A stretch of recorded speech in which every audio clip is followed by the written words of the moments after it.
Hey guys, thank you for joining us. Give me just a second. I am setting up the play screen and I will put that up in just a minute. But I'm so excited. We've got our players ready to go with their first session 1 of Rupture. And these are play testers that have never met each other that are coming together to play for the first time. Hi Echo Torchwitch. Like I said, give me just a couple minutes and I will put the live screen up. I'm editing a couple of the windows to make sure you can actually see people move this time. I'm sure we're all very appreciative that Jenna represented us all so well last week. And, you know, we might just employ her to do that from now on, but we're going to see what it looks like when we have actually 6 faces reacting. And I might need to do a little bit of editing after I get you in because I'm not seeing the frames right now, but I think we are getting pretty close here. That being said, each of my players had a very unique experience before they actually started the stream. I got to interact with them with their background story and get them little pieces and little hooks that got them into the adventure. So one of the first things I'm going to show you guys when I load the screen is I want to show you a letter that each of my players found in a very different way in their backstory. And as we jump in, what I'm going to have each of you do, and we're about to switch screens, so let's see what happens here. But as we jump in, what I'm going to have each of you do is I'm going to have each of you introduce yourself, introduce your character, and talk a little bit about how you got, thank you for lurking with us, Rose in Jersey. Talk a little bit about how you got this letter that I'm going to show on screen in just a second. Okay, so let's get out of studio mode and boom, there's the letter that everybody got. So let's go round robin. We're going to start with Jenna. Talk a little bit about, introduce yourself, introduce your character, and talk about how you came across this letter.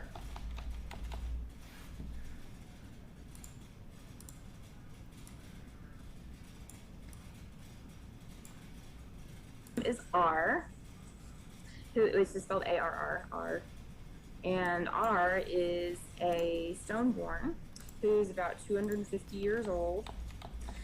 They weren't created right at the Rupture, but it wasn't too long after it. It was before the treaty. They came out of a field in rural Tane. Is it pronounced Tane? Is that right? Say that one more time. Sorry. Did I say that right? Tane? Oh, Tane. Yes. T-E-G-N is Tane. Okay, great. All right, from rural Tane, and was experiencing what it was like to have consciousness for, you know, a week, a month, and then started moving and started frightening the people around, and they hadn't seen one before, and attracted some negative attention that way, and didn't understand what was going on. Wasn't overly concerned, but wasn't really enjoying all the things being thrown at them. So ultimately decided to live up in the mountains for a while, and ran into who would ultimately be a deity that they worshipped, Junka. Is that how I say it? Yes. Okay, Junka, who felt very welcoming and inviting for R, and they wound up studying for 10 years to be a cleric of Junka, to be able to heal and protect the smaller beings in the lands. And they are very happy to have been able to leave and be able to serve, bringing greater levels of peace and lower levels of suffering to the individuals that they meet along the way. And this letter just appeared during a meditation with Junka one morning, next morning. And Junka had said, please, this is a quest for you. This is a person who has a great good in mind, and I want you to follow the instructions in this letter. And R opened their eyes, and there was a letter. Fantastic. Beautiful. Thank you. Okay, Grace. Introduce yourself, introduce your character, and how you came across this letter. I'm playing Janata. She is, oh god, I was gonna say tiefling, but that's not it. Sorry. Rajin. Regine, thank you. Bounty hunter. She spent her life protecting her. She spent most of her life protecting her mother from being noticed as Manatorn, and one day she failed. And the guy that noticed put her on the list for being Manatorn, which means she'd end up being hunted. And he said if she spent a year with him learning to be a bounty hunter and hunting other Manitoran, he'll take her off the list. So she's been 6 months with him learning how to be a bounty hunter and all of those things.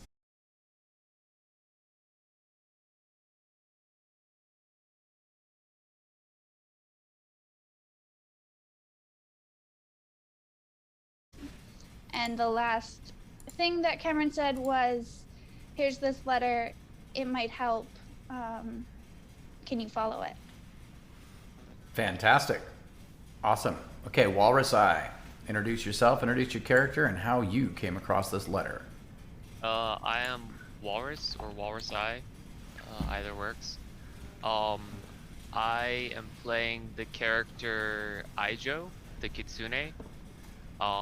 I am a mage who likes to do magic things, but at the same time, I'm really interested in Monotorn and the Rupture. So I've gotten super into the Order domain of chaos, Order domain of Order School. That's what the word I was looking for, not domain.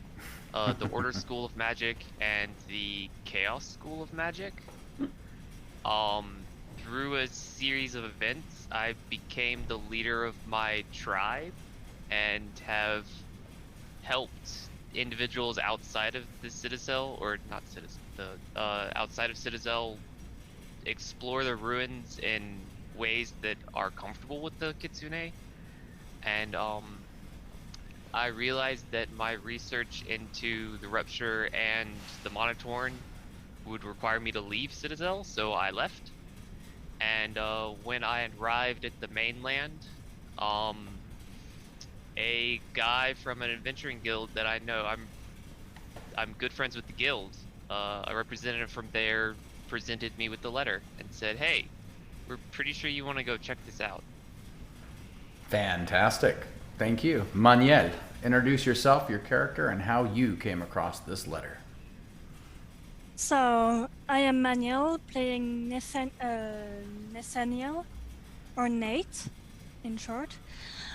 He is an ogre, paladin, and forger as a job.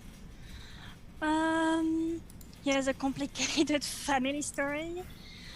His parents were separated because he was born, as was his sister, out of wedlock.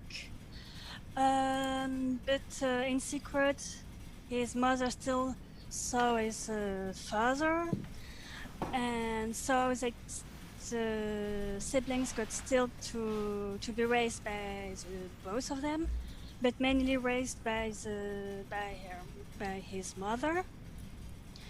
And when the parents of his mother saw that she was still seeing the father, they exiled his father and the rest of his family, and that made him kind of shock, and that made him Manatorn on the instant and lost all his magic, and that was really a lot to take about on Nate. So what he is doing now is trying to make some artifacts to help heal the Manatorn of his family, and also trying to get his father back into the country so that he will be together with his mother. So he was on his way back from market, far away, from a few days away from his mother's hometown. when he learned that his grandparents were dead in an accident. So he was on his way to go to their funeral when his amulet that contains wives, so it's a bit complicated, the late wife of his father, before his father met his mother, and that is imprisoned in this amulet, said that she saw a small letter pinned on a wall, and that she said that it would be really interesting to look it up further. Fantastic. Beautiful. All right, Purple Gorilla, that leaves you. Yeah, hi. My name's Harold. I'm Purple Gorilla 1 on Twitter. And I am playing Dingo Morley, the fairy thief. He's had a rough life. His twin sister was killed by his Manitorn younger brother and thrown in prison. Then, because of that, because I am my sister's twin, my father and mother decided that one of them would obsess over me and the other would hate me. My dad hated me, so he sold me to a circus. That's where I learned how to be a thief. Just like good old dad. I stole my contract and destroyed it. And escaped the circus after a couple of decades.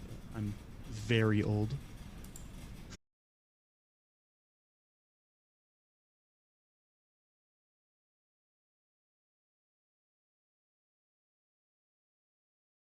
Escaping from the circus, I was framed by my brother, Lord Morley, for having sex with his wife. And thrown in prison, where I almost got killed by that same younger brother that killed my twin. Since I got out of the prison, that was okay, after about 5 years. And since then, I'm absolutely afraid of Manitorn. Horribly afraid of Manitorn. But I was married before I went into prison, and now that I'm out, my ex-wife wants to kill me. Because she still thinks that I cheated on her. I found my brother when I escaped, and he is a smuggler, so it was very easy for him to help me. I decided to go into hiding, and being that I am small, I have to be quick, because things out in the forest will kill me.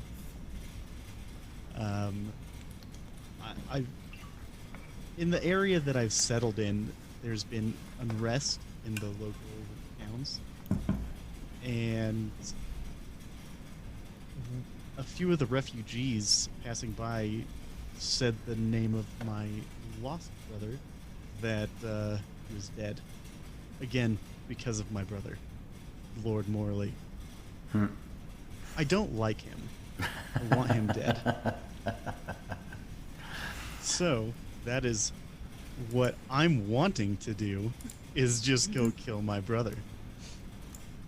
Trying to find out some more information on him, sneaking around one of the nearby towns. I came across a couple of guards talking about him. And when they left, I walked up to the table, well, flew up to the table, I don't really walk, and found this note. Absolutely. So Lord Morley has something to do with what's going on here. Fantastic. Quick question from the audience. Echo Torchwitch asks, what did Dingo do in the circus?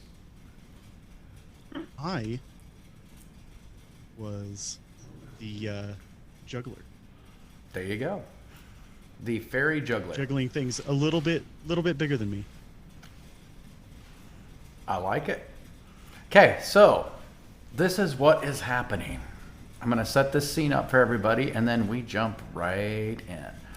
So here on the map, and I'm actually going to zoom it in to the region you guys are at. Assuming it will let me zoom. So we find you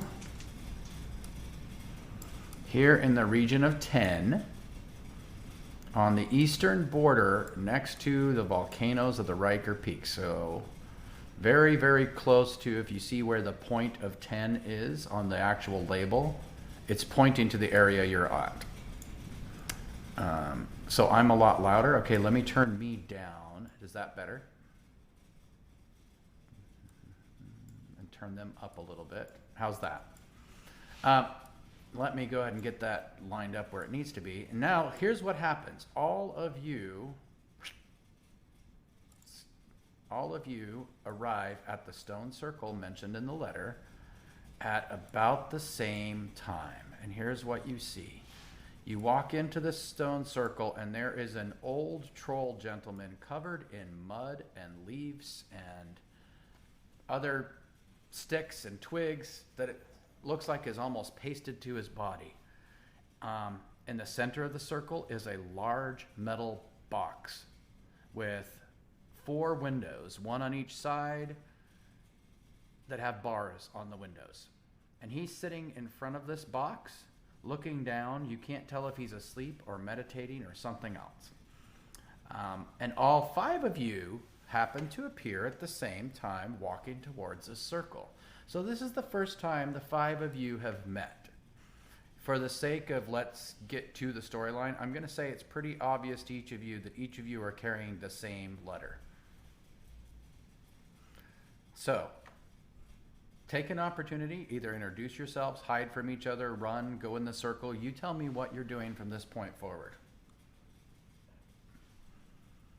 We'll tell you that Dingo is not being seen. Roll a stealth. And for those who are new to the system, that means he rolls a 12-sided die. He adds his stealth rank, he adds his agility rank, and that is his total score.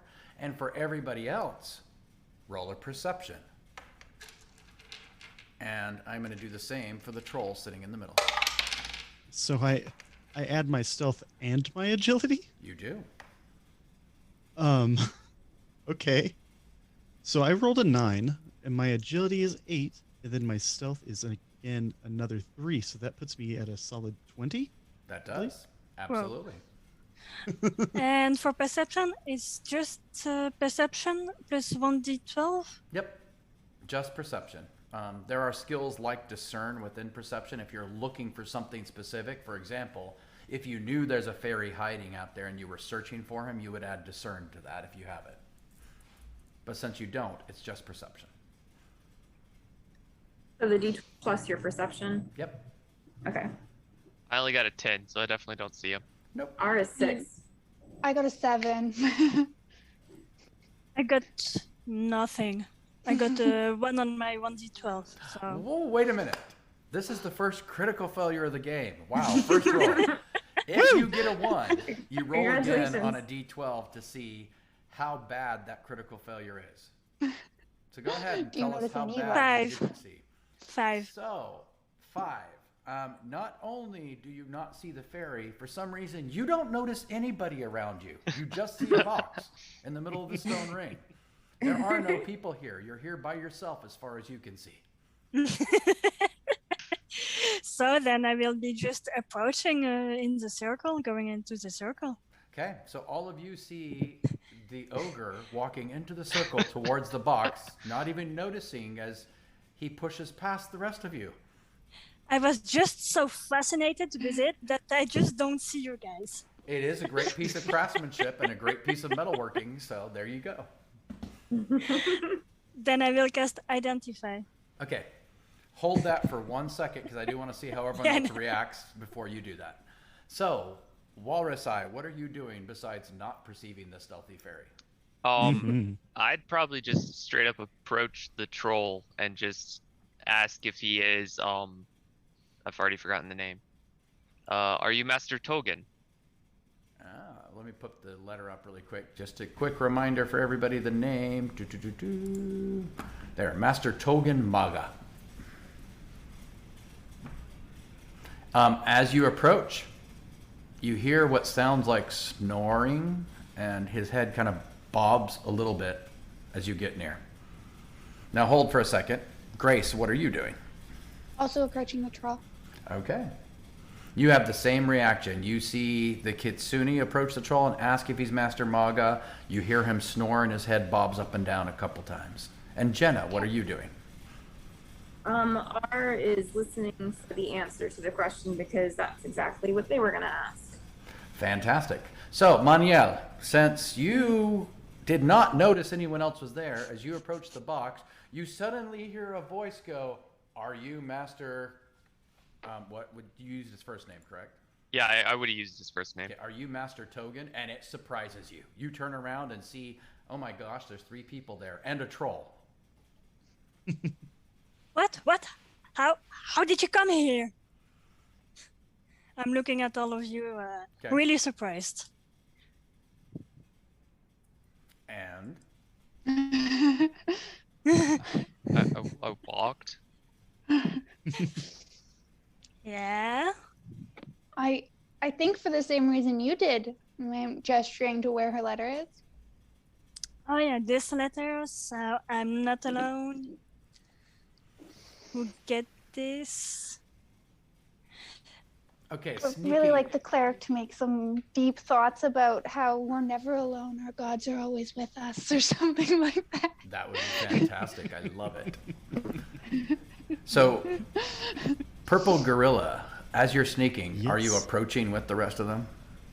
I am. I'm getting Okay. within earshot so that I can be cautiously aware. Okay. As you are all discussing and the letter comes up, all of a sudden the troll's head pops up. Letter?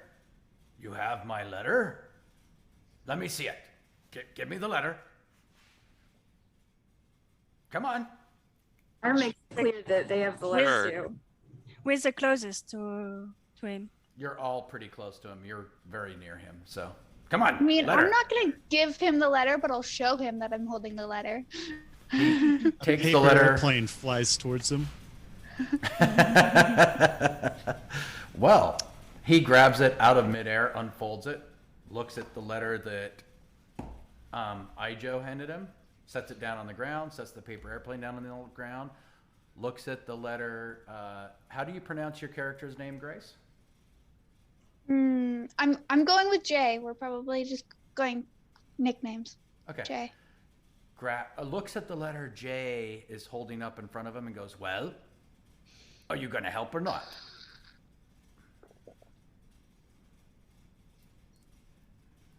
I mean, we're here, aren't we? Well, give me the letter then.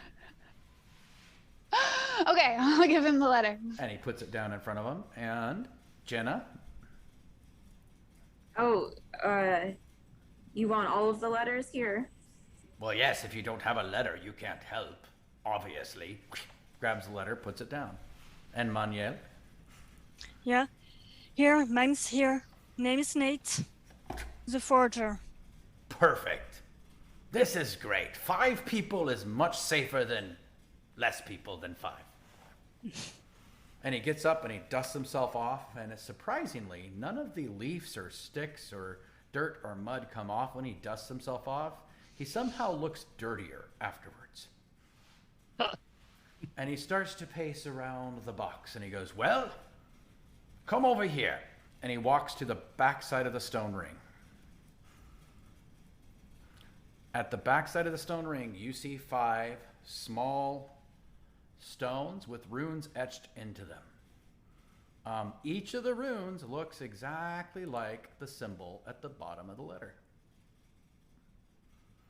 And he goes, so, obviously, you know about the Manitorn. You know the dangers here. He's not a prisoner. He's a patient.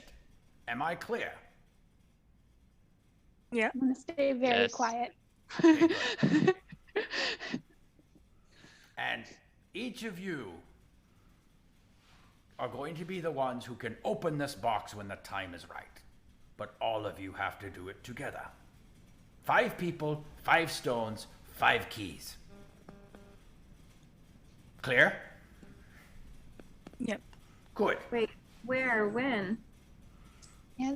Well, I don't know when. It's when you get there and you find a place where he can be healed again. He's not crazy now. He just was crazy before. And I fixed him. But now he's in a box just in case he goes crazy again. Who can heal him? Well, I did. How can So he what's the breathe problem? in it? Okay, wait. Two people talking at once. Who did? Go ahead, Jenna. I said, so what's the problem? Well, no problem. I need you to take him to Lucia. Didn't you read the letter? Okay.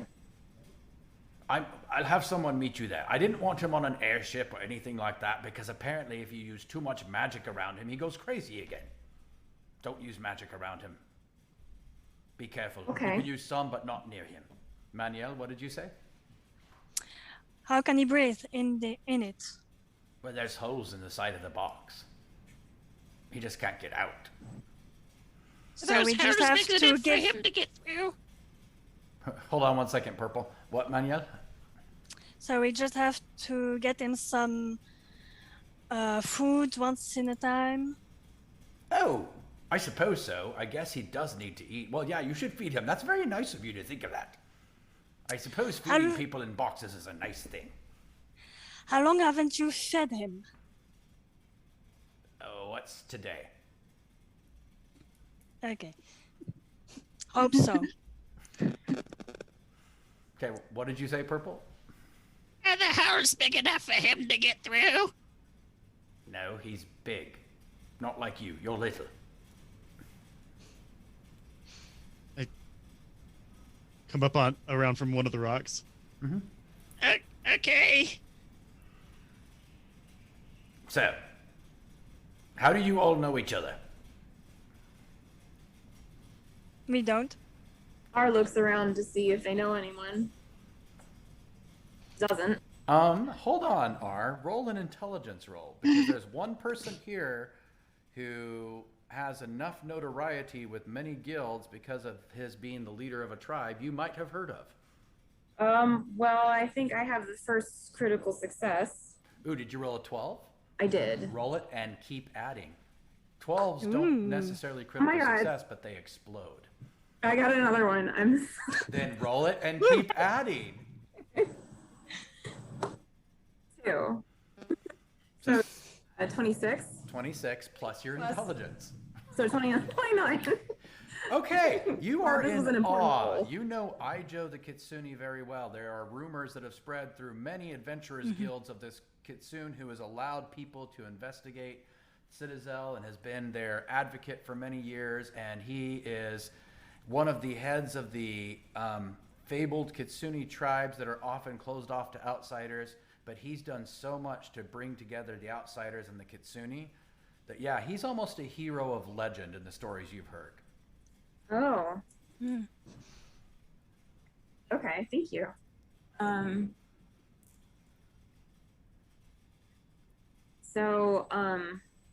Art doesn't feel like that's enough to really warrant answering the question like in the affirmative because they've never actually met Ijo before, Sure. but acknowledges and appears deferential to Ijo. Makes Okay. sense to me. I would have no idea who you were, so I don't know nobody. Can I look for where the secretive voice that is not very secretive but has rolled stealth is? Because that's discern, and I totally got that stuff. Oh, as soon as he started speaking, you all see him. If Okay, that's good. what you're- yeah. No, the fairy is there. Yeah. He kind of started to unstealth as he threw a paper airplane. So I should have said it out loud, but yeah, you all see the fairy. So he looks confused, scratches his head, and goes, "You don't even know each other? no. Well, that's a No, lot of trust." That's why I'm over here. Uh-huh. Well, you'll have a long time to get to know each other. No flying. Well, I mean, you can be in the air, you little sprite thing, but you can't be on airships.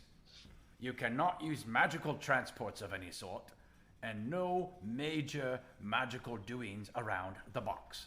Am I clear? Where are we going? Yeah. You are going to Lucia. If you look at the map, you're going to be traveling across the entire region of Tane. You're over here, over in the eastern border near the volcanoes, and you're going to the western border to the port town of Lucia, which is the largest Okay. town in Tane. I know. Okay. Ours spent a lot of time, or centuries, wandering these lands. Did they know a good route to Lucia? Ah, R probably does know a good route to Lucia. And hold Okay. that thought for just 2 minutes. And I'm going to have you roll for that to figure out the best way to get them there. Okay. So, here's what you do. All 5 of you put your hand on a rock. Before I do that, R does. Yeah, I'm not doing it first. can you explain to me how you cured the Manatorn? Well, I did powerful magics, of course, to unmagic his magicy. To help others? Mm, what spells exactly? Well, they're ones I've done myself. You don't need to know that. Why are you asking such silly questions? What if he goes crazy again? Maybe he's hungry. Can you help others who are Monotorn? I hope so. Let me tell you. He sits down with a big groan and goes, "Ugh," and kind of plops down on the ground and goes, let me tell you the story. So it was about 3 years ago. This bumbling idiot, and he points to the box, comes wandering into the volcanoes. Apparently, he wanted to go into that cave over there, and he points off to the foothills. And in that cave, he went nuts. Well, these are areas I protect, so of course I had to do something. I came, I healed him, I blessed him, I made sure he was in harmony with the land around him, and he was all better. So, since he was all better after being in harmony with the land, I think if we send him to the researchers in Lucia, they can figure out how I did that. Does that make sense? Do you not know how you did that? Well, I made him in harmony with the land, of course. It's land harmony stuff. What do the researchers need to find out? How I did it? You don't know? No. Oh. Okay. So you don't know if you could do it again? Well, of course I can do it again. I did it before. Very good. Sounds like a great and powerful man. I think he's crazy. Me think too. Wait. Of course he's crazy. That's why he's in the crazy box. I think they meant you. You know his name? No. Oh, of course I know his name.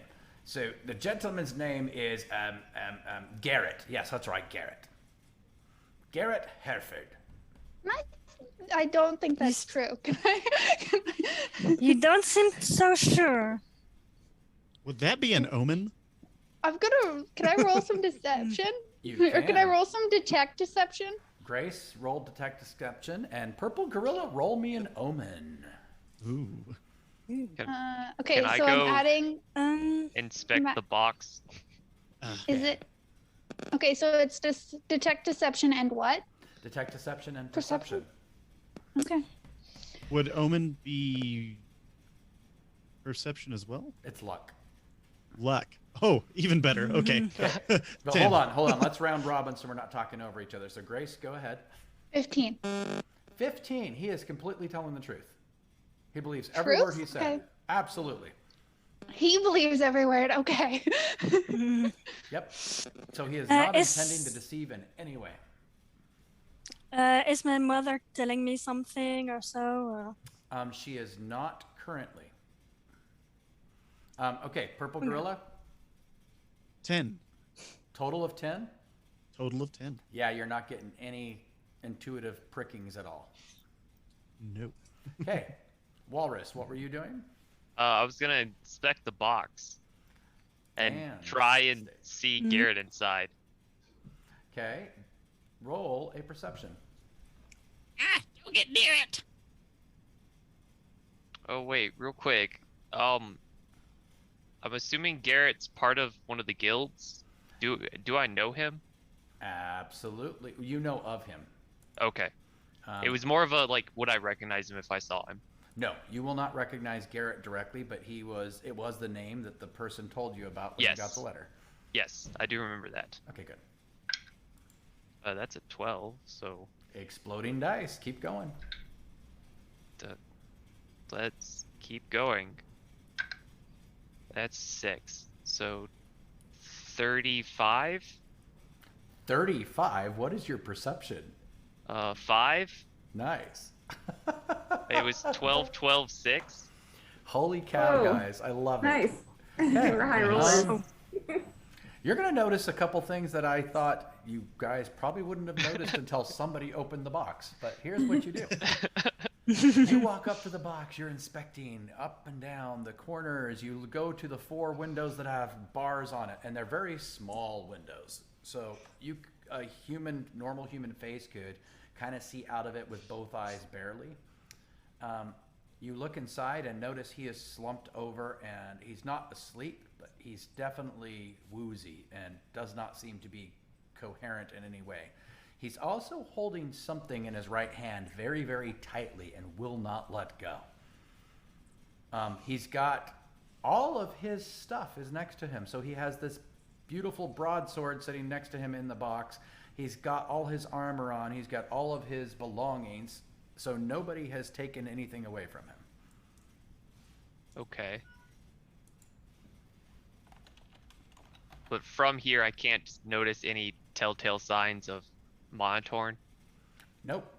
Okay. Doesn't seem Manatorn at all. He seems like maybe he's been beaten down recently and is woozy from it. That's the best you could get. Okay. But it is really interesting that he's clutching something in his right hand so tightly when the rest of him seems very lethargic. Right. R wants to find something out too. Okay. I would like to know if R has ever heard in all of their wanders and working to bring harmony and suffering, has ever heard of anyone who's been able to cure Monotorn before.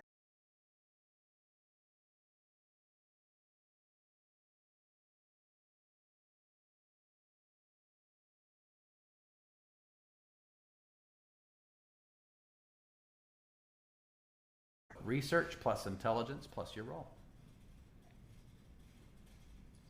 Oh. 8. Nope. Manatorn is known as incurable and so dangerous when somebody becomes Manatorn that all the big cities have places to lock them away in. Mm-hmm. Thanks. Okay. Look, I'm gonna ask the crazy muddy guy. So he lost sanity within that cave, Oh, and yeah. you cured him within that cave. No. I had to bring him back out. That cave is nasty. Nobody wants to go in Okay. there. That's stupid. But lots of people that go in there go crazy too. But when I brought him back out, I brought him to the circle. We cured him. And then I had my friend put him in a box just in case. So he wasn't crazy before he went in the cave, and then he was. And that happened a lot. Say that again, Jenna. You broke up for just a second. Oh, sorry. So he wasn't crazy before he went in the cave, and then when he came out, he was. And that happens a lot. Well, that's why you don't go in that cave. That cave has wild mana all over it. Magic everywhere. Nobody can control it. Looks over and doesn't see any kind of warning sign. Nope. Where is this cave? He points to the foothills behind. Okay. Maniel, what is Nathaniel doing? he will be looking at the runes around the crate, looking for what it is exactly, the meaning. With my craftsmanship, I use quite a lot of these runes to improve objects and so. So maybe that helps. It does help, and in fact, I will give you a +1. And this is a reminder to all the players and a quick tidbit about the Rupture system for all of our viewers. Immersion bonuses. the more you describe why and how you do anything, you get bonuses for doing that. So for her saying, because of my background, she added a piece of the story into the role she's about to roll. This applies to anything you do. The immersion bonuses are meant to encourage you to be creative about the story you're telling with your character. So Maniel, add a +1, and I want you to roll intelligence plus metalwork, since you've done a lot of your own crafting and you can compare to what you've done in the past.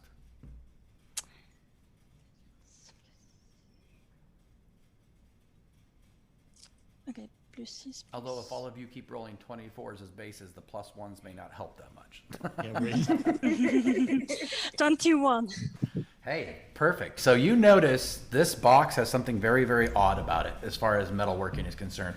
There are no seams where any two pieces of metal were joined together. It's as if it was one solid piece of metal, which is really odd. Of course, really good craftsmanship if you can pull it off, but you have no clue how they did that. It doesn't seem like it's naturally built.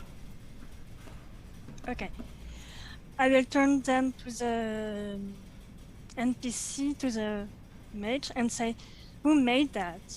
My friend? Can I have a first and last name?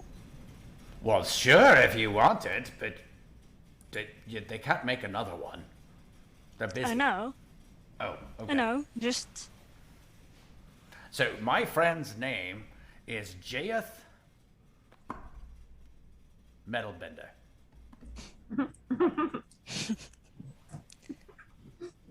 do I know him? Roll an intelligence roll.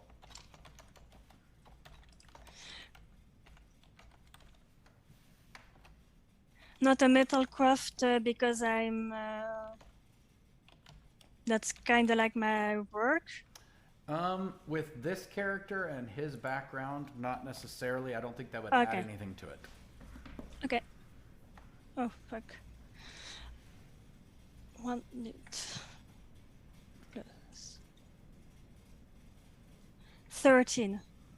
Nope, never heard of him before. I can say good craftsmanship. Well, I'll make Thank you you a deal. for the name. I'll make you a deal. You want to meet him? I will get Yeah. you an introduction with him after you get the patient to Lucia. Now let's talk rewards for all of you. Because I promise to reward you greatly. What is it you want? What type of reward do you need for this transport?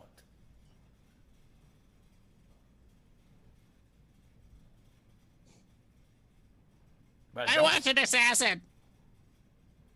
You want an assassin? Yes. He looks really confused, scratches his head again, and goes, I don't own people. I can't But give then you I guess people." money. Okay, I can give you money. Fine. He wants money. How about 500 flasks when you complete it? Okay. What about the rest of you?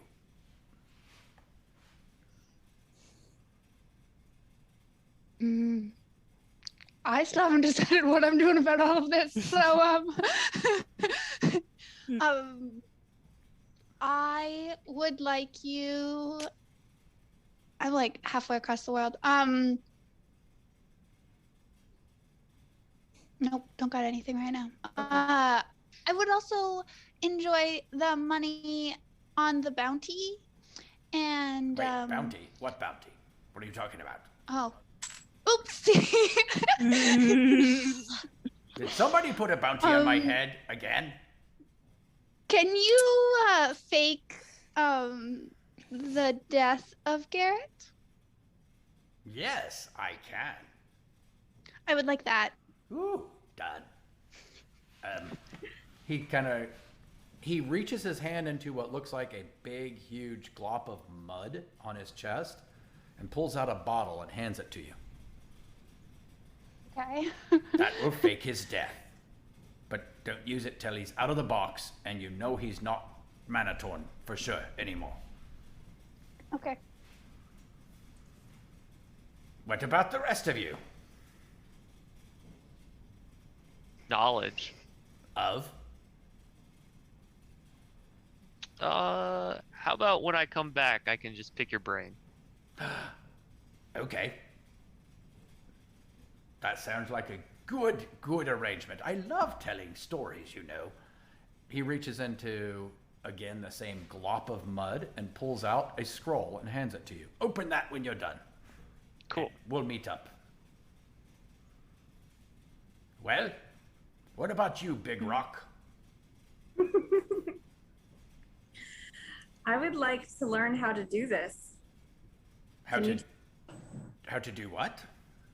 How to do what you did to Garrett. Oh, you want to learn how to harmonize people with the land. Yes, Well, please. good. Reaches in, pulls out a scroll that looks almost identical to the one he just handed Ijo and says, you open that when you've delivered him then. And we'll Very meet up. good, thank you. And back to you, the metal worker. So, I will arrange the meeting, but is there anything else you want? Because he'd probably meet with you anyway, and that would feel like I'm cheating you.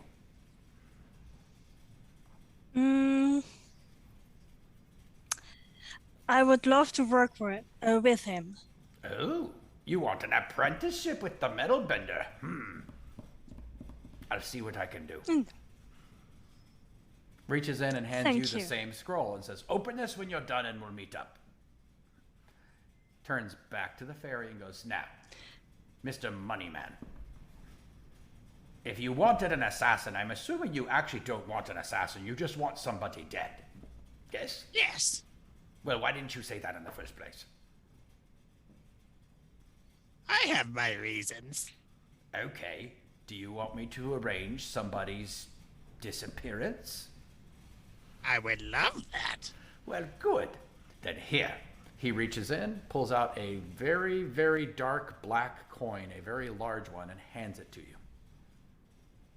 Put that under the pillow. Ooh. Now, are we ready? Is everybody happy? Any more questions? He's probably hungry, you know. Points to the box. Well, that's fine. He's crazy. Yes. No, he's still leaving. Do you have any scraps of food? Me? He doesn't like my food. That is your kind of food. He reaches into another glop of mud, pulls out a glop of mud, and eats it. Oh yeah, of course. Should have known that. Note is signing. Well, I think I need scraps of food to cast feast. you do. But if Yeah. you notice, your adventurer's kits all have rations in them that you all start with. Yep. So, Just trying to avoid from using those. it is what it is. Feast is a lot cheaper. I give him most of a ration, and then I give the scraps of food to the fox. Okay. So, I can then cast feast on it, and we just have a ton of food now. roll it. Roll the casting of feast. So, you're going to roll a d12 plus your magical school plus intelligence. Okay, feast is earth. This dice loves Father's Day. There it is. Okay. Really? So that's 8. Wait 1 second. That's 28, 31. Holy nuggets. That's a critical success. So, by the way, reminder, on any of Oh, your yeah. skills, you have to mark successes. If it's a critical success, which means you doubled the target number, you're going to mark 2 successes. And when those boxes are all filled, you go up a rank. Okay. So, About that.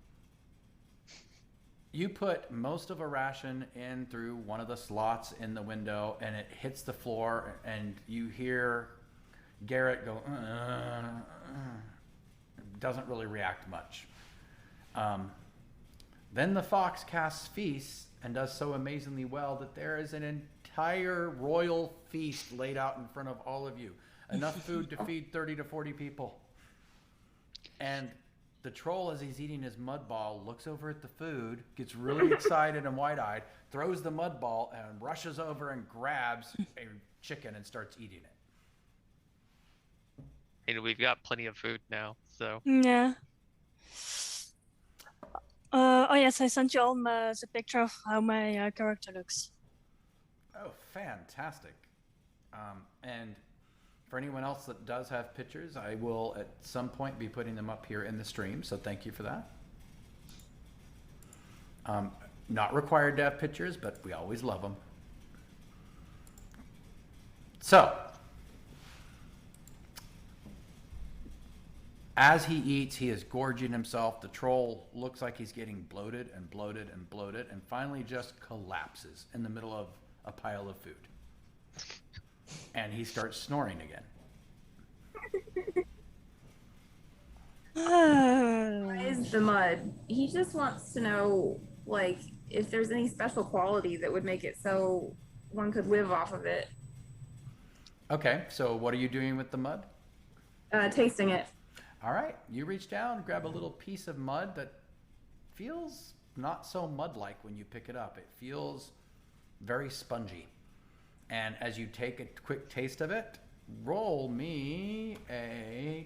Let me grab your character sheet here so I make sure I'm telling you to roll the right thing. There we are. Roll me a resist toxins.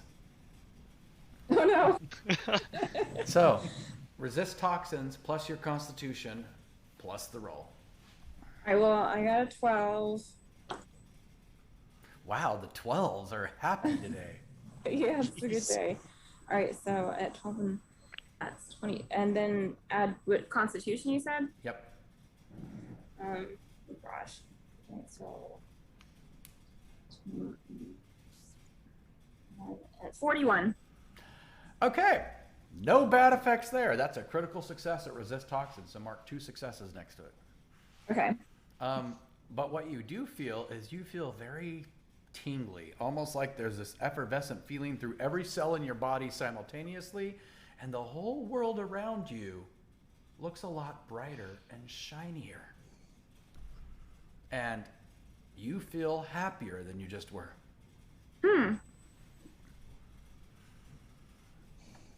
Okay, congratulations.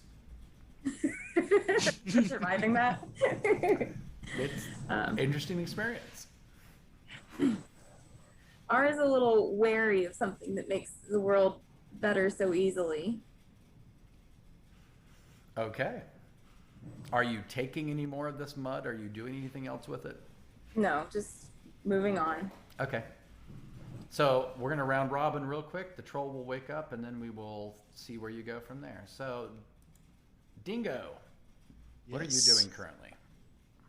I am flying a little ways away from the feast, or just watching them. Okay, well, you see. But keeping an eye on that box. Roll perception. Perception. That's a big old 14. Nice. And roll me an omen.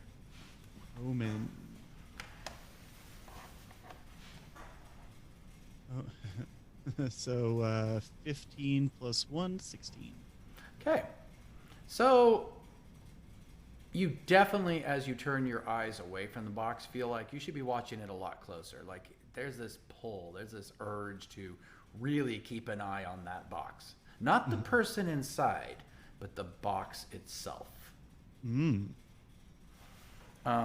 By the way, so for those of you who are listening, the way Omen works as a skill, it is one of the few luck-based skills in this game, is it's almost like a minor spidey sense. You just know things that you're not sure how you know them. Okay, so Nathaniel. Walrus is very confused. Oh, I'm confused about the omen. I'm trying also not to metagame, so. Yep. None of you know that but him. Nathaniel, what is it you're doing right now? After grabbing some food and putting it in my pouches, I'm going just to be on the lookout for if there are any animals that are lured by the food and the different odors. Okay, roll me a perception.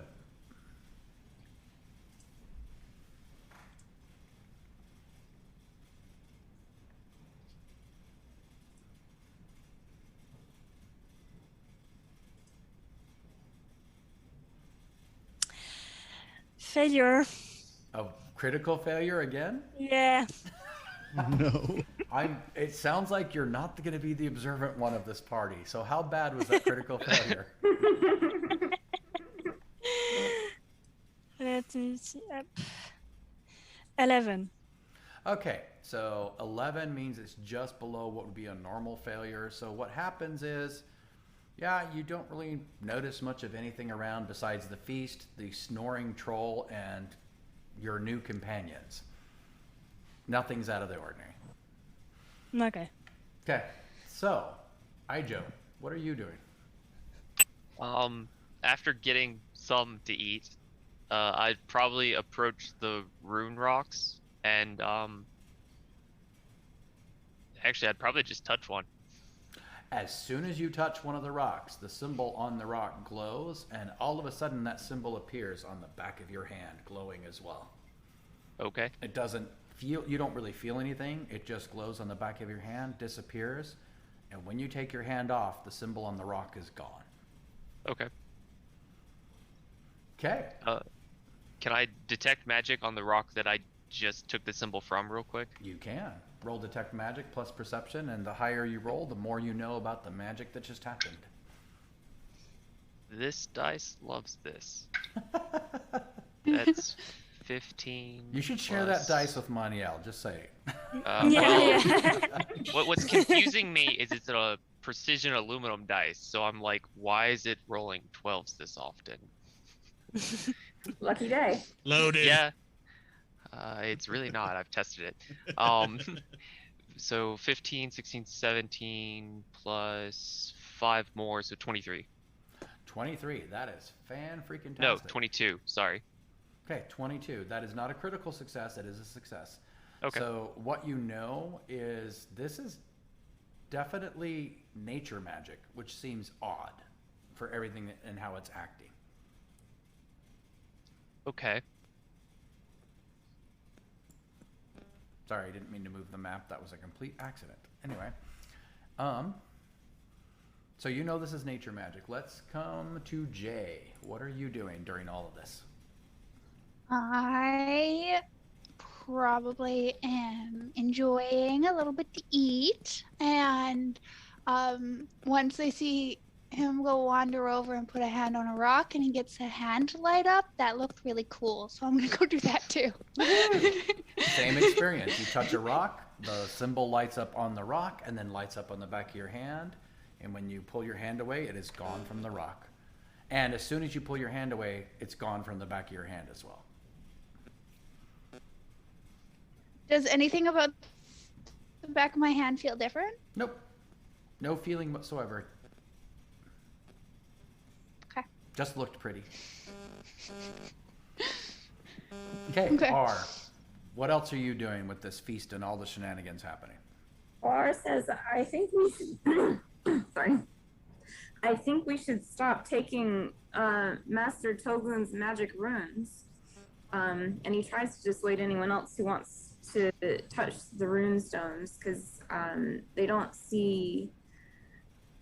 Well, they don't know that it's okay to be taking those.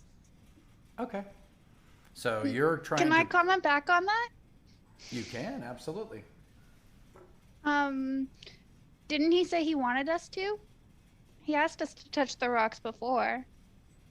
Well, I think Just because he's asleep in a food coma doesn't mean he didn't want us to take the... He changed his mind about us taking the glyph. Oh, I thought we were supposed to touch one of the ones without the glyphs or runes. There's only 5 there and they all have the runes. Oh, okay. Then never mind. Okay. I thought that there was like a head of this skull with like 5 stones with runes and the rest were non-marked. No. There's only 5 little stones at the back end of the big stone circle. There's lots of stones. but only Wait, these so little that's what 5. That's what okay, so R understood any of the stones were to be touched, but kind of felt like the magic looking stones weren't what Master Togun meant. Let me explain because you can't visually see what's in my head. Okay. He took you over to the 5 little stones that have the runes on it and pointed and said, touch them. Oh, okay, then R wasn't confused about that, just Jenna. Okay, got it. All right, then.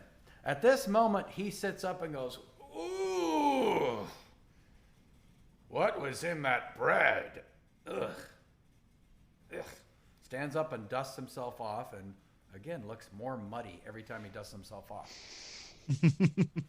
And he walks over to the runes and goes, oh, well, 2 of you've done it. What about the others? Master, what's in your mud? Mud? What mud? Your food. What does it do? Oh, well, I get nourished by Mother Earth herself. She just always gives me whatever I need. Okay. Have you ever eaten anything else before now? Well, yeah, I remembered what chicken tasted like, and I saw the chicken, and I tried it, and it was good. But then I tasted the bread, and oh, it knocked me out. Did you poison me, you fox? No. All right, I didn't think so. But anyway. I'm wondering, when you eat other things, do you feel differently afterwards than when you eat this mud? Oh, yeah, I felt like I just had a huge flagon of something strong built or done by the dwarves. When you eat the earth? When I eat the bread, it made me drunk.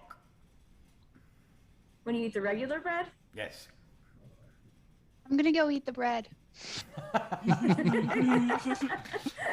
It's bread. Just bread. Well, there's also actually a disease that does that, like a real disease. There is, actually. Yeah. Mm-hmm. Yeah. That makes you drunk off of bread?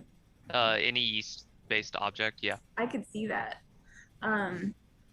Basically, your body ferments the yeast inside of itself. Yeah, it's almost like Yikes. the chemicals that are in this strange magical mud are fermenting things inside of him. R's just like in the back of his head a little bit concerned about Master Togun's ability to perceive reality and the situation that he's just described to the party. Rightly so. As you're asking him these questions, he reaches over, grabs a clump of mud, and goes, "Here, you have this," and hands it to you. Thank you. I already tried some. Oh, you did? Yes, I felt a little bit like I think you're describing you did when you ate our food. You felt drunk from the Earth's gifts? Yes. Well, then obviously the Earth doesn't like you. Give that back. Well, you can have it. I'm just wondering. Well, R's not sure how to proceed.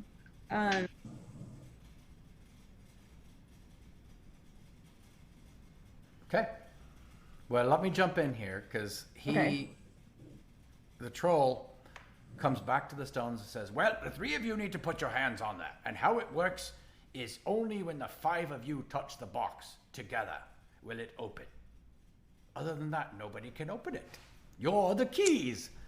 Now you can never lose the keys because you're the keys. Get it?" That's fun.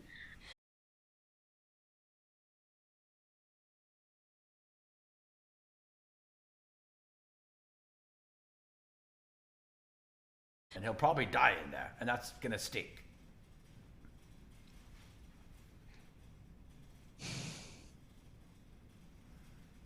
Well, I guess if you're gonna give me money. And I go over and touch the stone. Same thing happens, and there are 2 left. Is there? Hold on. Yeah, my character isn't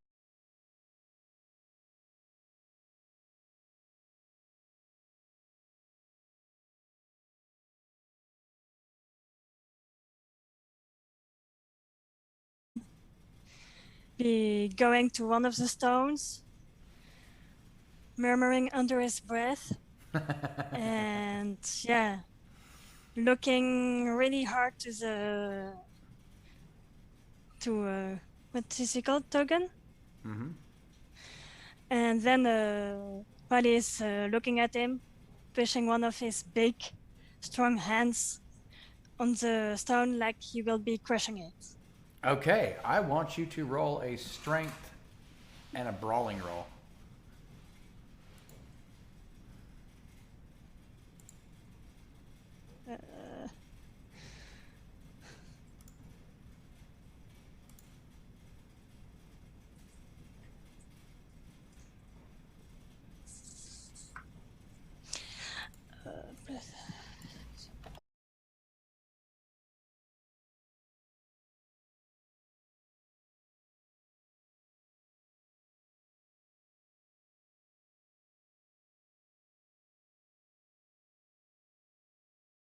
Grab it like you're going to crush it. The rune appears on the back of your hand, and you crush it to dust. It is now gone. And the troll gets really excited and jumps and goes, "Ooh, that was fun! You should do it to the other ones!" And points to the stones that don't have runes on them. So can I do it for like the others? You can crush the stones that don't have runes on it anymore. There's one can left that does. Okay, I will be going to the one who has still a rune on it. Okay, as soon as you reach out to try to touch that one, he rushes over and grabs your hand and says, "No! You can't be two keys! If you're two keys, you will die! Be one key, just one key." I am defiance itself. I'm gonna try. All right. So I'm going to have you roll a brawling roll, and he's going to roll to block you, and let's see.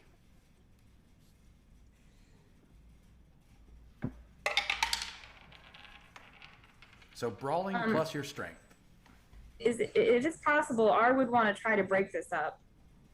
You can. In fact, why don't we just roll an initiative for everybody, since there's a mini combat starting. I don't know how old you all are, but yeah, I'm nearly out of teenagehood. Nathaniel has a very interesting, I've just left teenagedom backstory.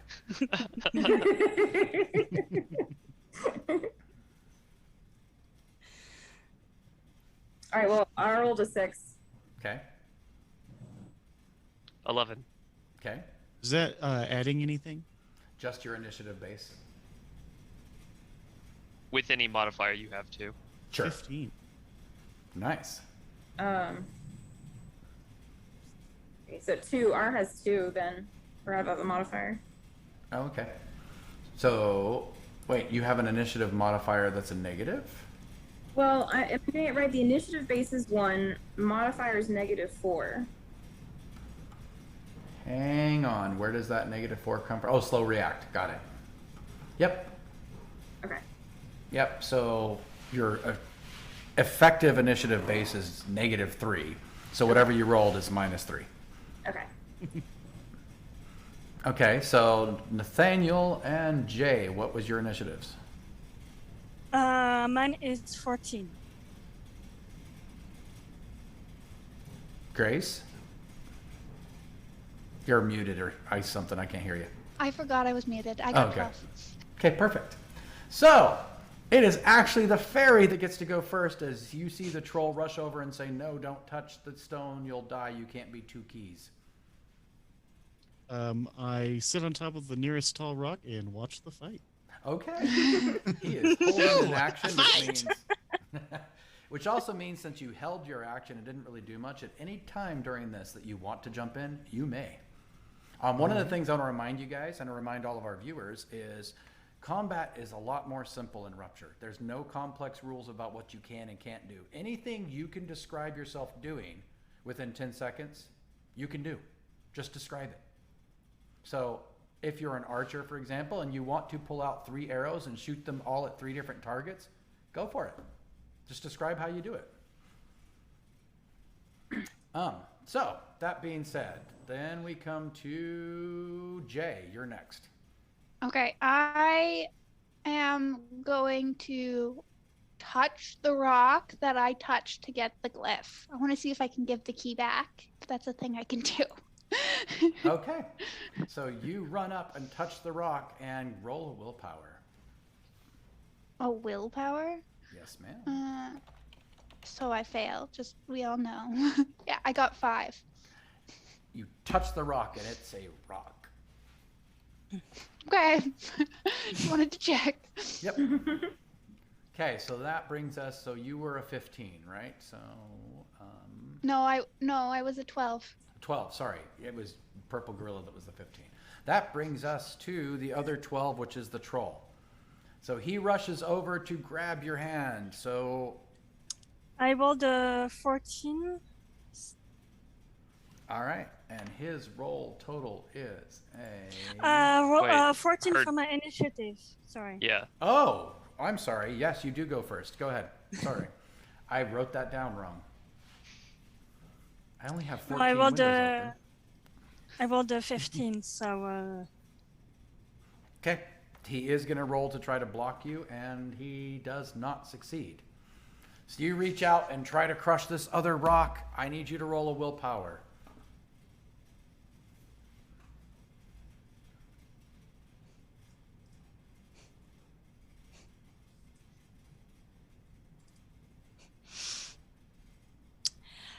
uh, 12.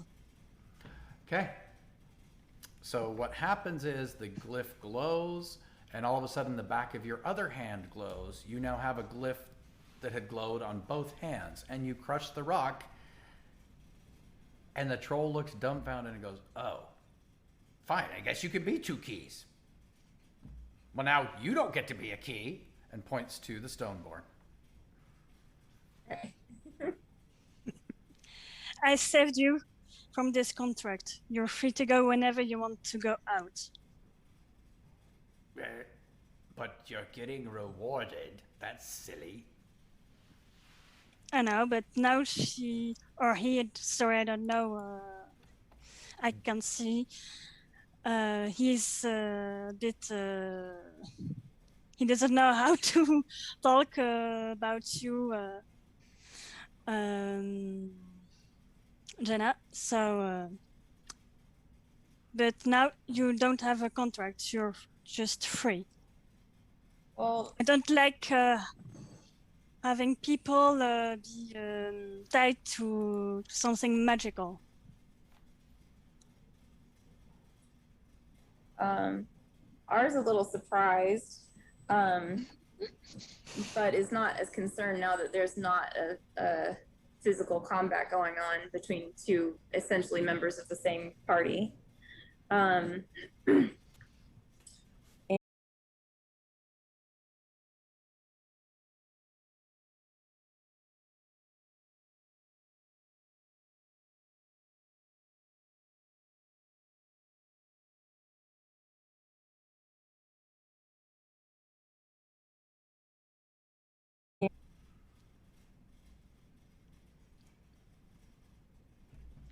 My question is, have okay. we figured out how to move the box? Ah, great question. So are you asking that to somebody? No, just the general area. I'm like, have we figured out how to move it without magic? Maybe me and the stone man can move it, You as guys we are may going to be lift the it yourself. strongest. I see. Well, that was much better than my idea. And what was your idea? Huh? I was going Troll? to roll it. Yeah, no. No, thank you, Grandpa. And in my case, Grandpa is like a curse word Okay, there you go. because I hate my grandparents. So basically, that is your version of okay, boomer.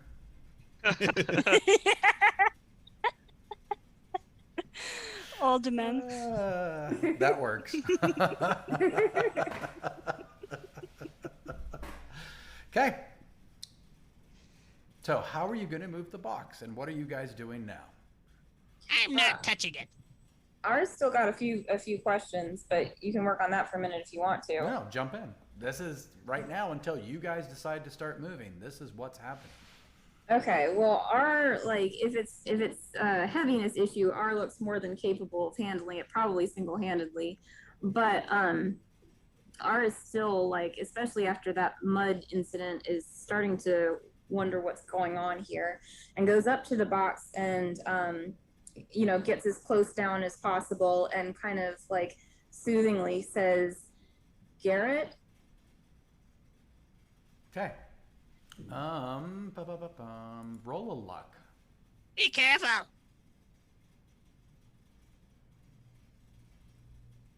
There's a maniac in it. I love Dingo's voice, by the way. Very cool. 9. Okay. No response. He groans a little bit, and that's about it. And he's still slumped over in the corner. So let me describe this box. This box is about 10 feet tall. It is probably 3 by 3 around. So it's a large, hefty metal box. Sorry, could you translate it in meters? I can if you give me like 2 seconds. It's like a meter by a meter by 3. Yep. Yeah. Okay. Thanks. No problem. You and your American metrical system. Don't worry, we hate it too. We just do. don't know how to get away from it. Yeah, because it's become too much part of what we do. I could have gone completely old school, deep Southern Texan and said, well, it's about 3 rattlesnakes long by 5 fence posts. That would go really well with Tegan. With the character. Yup. Okay. Go ahead, Jenna. All right, R looks to the party and says, I have a question, and I want to go look at the cave, but I'm not very perceptive. Is anyone perceptive able to come with me to just take a look at the outside and see what we can tell? I mean, I'm pretty sure Ijo was already approaching the cage even before you were asking. No, the cave. Cave. Oh, the cave. Oh, yeah, I care about the cave also. I'm not going near it, but take this. Can I throw a potion at you? Okay, I catch it. It is a keen eye potion. Keen eye. Gives you +2 to tracking and discern.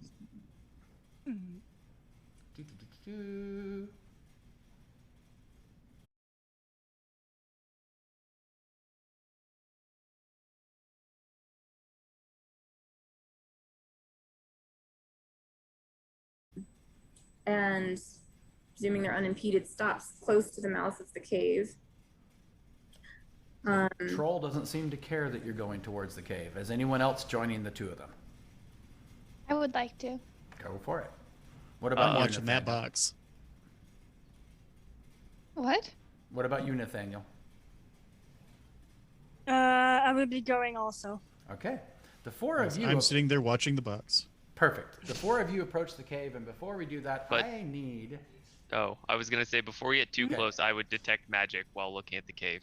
Fantastic. Hold that, because as Yep. you're approaching, I'm going to have you do it. But Okay. let's go to Dingo for just a second. Yes. Dingo, as you are watching the box, and these 4 seem to walk away from the box, I need you to roll me first an omen and then a perception again. My omen is going to be 14, and my perception is a 1. You rolled a 1, critical failure. I rolled a 1. Okay, how bad? It is a 7 bad. Okay, so your gut tells you from this omen that this box is probably not as big and sturdy as it looks. And then from your perception, what you see, or what you think you see anyway, is it seems like the box might be crushing him. So Sit you're there worried- contently. You're worried that Garrett might be slowly being crushed on the inside. I mean, you say worried. I say rejoiceful. Okay. He is a maniac, and I am happy that he is dying. It is true. Actually, roll willpower because of your phobia of the Manitorn. Yeah. Yeah. Go ahead and roll willpower. Let's see how it's affecting you. 8. Oh, yeah. Oh, yeah. This is enemy number 1 inside that box because Manitorn are bad. Assuming, of course, you still believe he's Manitorn. Well, I haven't gotten close enough to the box to even check. Okay, so the 4 of you that are going towards the cave. I'm going to give you just a second because I know that Grace and Maniel do not have their headphones on right now.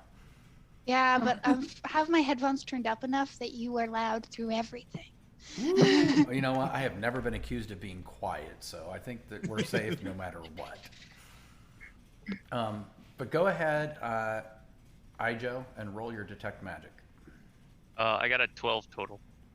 12 total. Yeah, this thing is bursting with magic of all sorts, and you have no clue how it's contained into one little cave.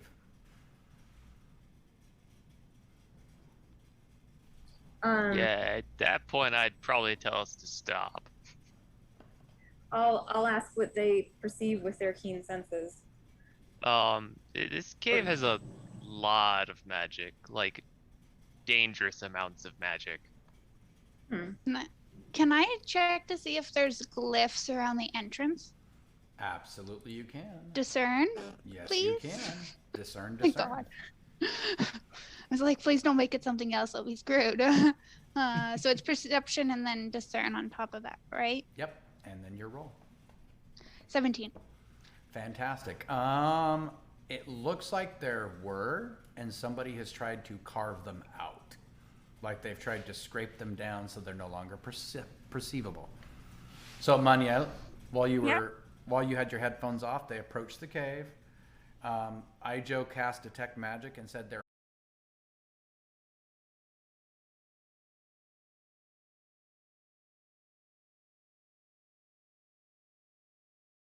in the cave. So yes, there were runes there, and somebody has tried to chisel them away. Okay. I'm gonna tell the group that because I knew that, but no one else. Yep. Can you tell what runes they were? Can I? You. Do I know enough about runes to know this? You can roll an intelligence. Oh gosh. So no, I can't. By the way, guys.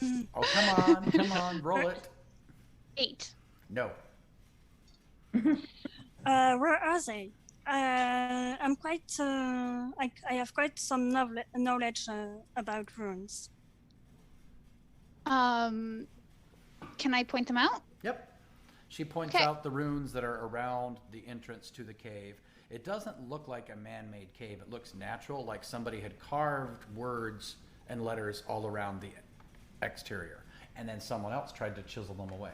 So go ahead and roll intelligence, Nathaniel. Okay.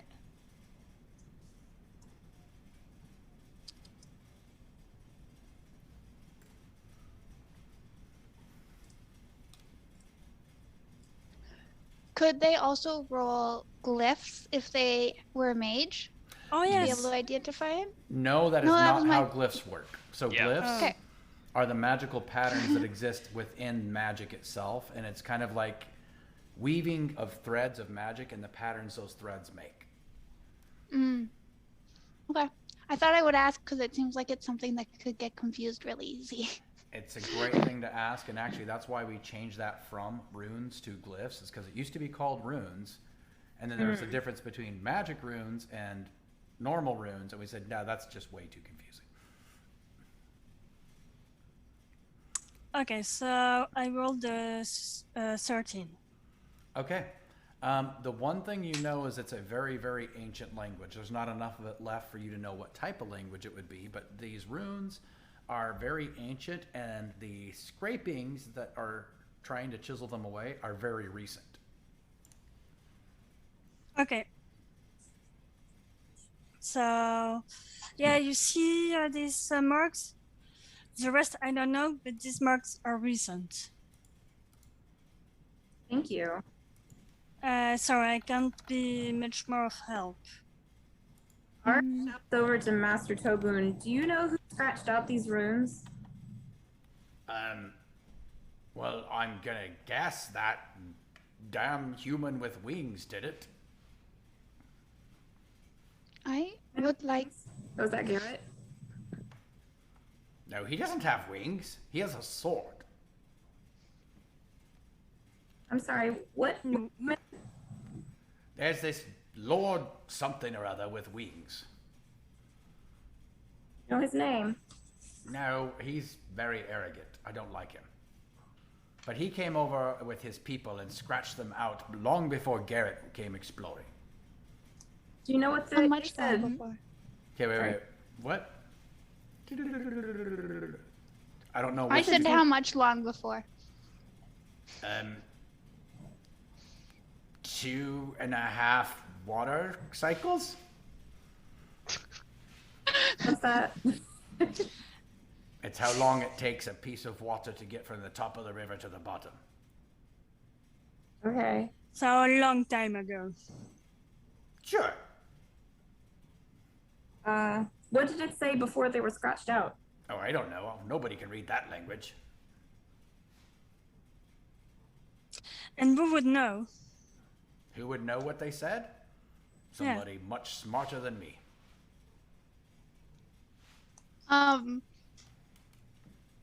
I don't have paper. Hey, does anyone have a piece of paper? Yes, I have Yes. a lot of paper. Can I borrow a piece of paper? And a piece of charcoal? I don't have charcoal. Here, this is what I use to make my expenses. I will give her my pencil and some parchment. Perfect. Cool. I'm gonna, because I'm the least magic of the people currently around, so it's least likely to attack me, is what I think. And I'm gonna walk up and try and take a smudging, or like try to take a smudging of the glyph. So I'm gonna like take a rubbing. The runes. Yeah, the runes. Sorry, the perfect. runes. The only reason it's important is because glyphs will get very confusing otherwise if you use it. Yes. So do me a favor and roll a willpower. Shouldn't have been me, guys. Can I help her? 6. With willpower, you cannot. As you get close and start to scrape, you feel really excited. Really like, man, I want to go in this cave. There's going to be cool things in there. Like you feel drawn to the cave. Can I ready What an do we- action if she tries to enter the cage? The cave? Cave? Yes. Yeah. Okay. But hold on, Maniel, what were you saying? What do we see when she gets this feeling? Is it visible to all of us Nope, that she wants to go there? it is not. That's an internal thing for her. Okay. I was pretty set on not going on into this cave and just taking this rubbing. Also, I need to turn what I have borrowed and give the glyph to somebody who might actually be able to read it. So I'm definitely feeling that I shouldn't be going in this cave right now. I mean, I might come back and go into it, but I'm not going to do it right this instant. Oh yeah, you're not compelled to go in. You just really feel like you want to. So I finish taking the rubbing of the one I did, and then I walk back to them and say, I really want to go into that cave right now. And I give the pencil back to Nathaniel, and I give the rubbing. I'm going to go to the fox. Okay. Hi, Joe. Except no one has said any of our names, guys. This is true. Yeah, I You said- guys- Introduced herself. Yes, I said I was Nate. Yep. Okay. Maniel introduced herself as Nate, but none of the rest of you have introduced yourselves to each other. Okay. That's okay. It could be a Weird thing. magical things come first. You I said, just, you, You were saying you cave? Yeah. I'm just gonna come back and say I want to go into the cave. That's not a good idea. No. I look a little bit sad and say I know. Can I look in? Can I try to discern what's inside the cave? You can roll discern. Like before, I was trying to figure out what's on the outside. Okay. Roll me a Here we go. discern, especially I'm gonna because you see all got of so it. close to the cave entrance. Let's see what you noticed. I will. I'm gonna cast Shine into it. Okay. So I got a 1. How bad? But a 1 is an 8. Okay. Just so you know. Well, and that I don't care what the total is. Roll d12 again to tell me how bad that critical failure is. 6. Okay. So I'm going to give you guys a little out-of-game knowledge just for the system's sake, just to show you what happened here, because this is the weirdest critical failure that's ever happened. Because the cave is trying to entice her in, which I think everyone's somewhat figured out. So naturally, what she would discern and see as she looked in there is something that's really desirable to her. But because she critical failed, she's going to see something that she hates inside the cave, which actually helps her. Yeah. It's just because it's the opposite of what she should be seeing. So does she get to mark success on her sheet? Nope. You get to mark critical failures. Remember, mark your critical failures because you learn from mistakes too. I unfortunately haven't been marking anything, so I just had to think about how many times it's successfully discerned something today. Well, you definitely get this one critical failure. That's right.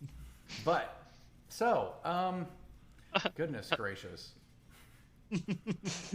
Don't go in, little one. You see, describe to me what would be the creature of your nightmares. Whatever that is, you see it within the cave. Oh gosh. Creature of my nightmares? Yep, of Jay's nightmares. Well, Jay is super naive and protected. I'm gonna say that somewhere along her travels with Cameron, who's the guy that put her on the Manitor, or put her mom on the Manitorn list. Somewhere on her travels with Cameron, she saw a Manitorn troll or something that's very a bigger species that definitely doesn't look pretty, and that has been haunting her. Okay, you look in there and see this crazed troll who actually has 2 heads, 4 arms, and green liquid dripping from its fangs, and it snarls at you and gives you this look of death. Okay, I'm gonna say I'm over it now, and I walk away. Okay, Jenna, what was your roll of shine? Let's see what happens here. What do I do? So you're going to roll plus your magic school that you're using, plus your intelligence. What is the magic school that I'm using? Let me pull up your sheet here. Oh, do you mean like the divine magic under skills? Yes, Yes. exactly. So 3 plus 10. Okay. So 10 total between all 3 of those? Yeah. That is not a success. And with the magic that is flowing around this cave, you can't cast shine. Okay. That's interesting.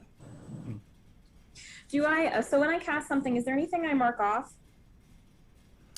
Nope. You can cast as many times as you need. Your magic points, so for example, whatever your magic points are total, Yeah.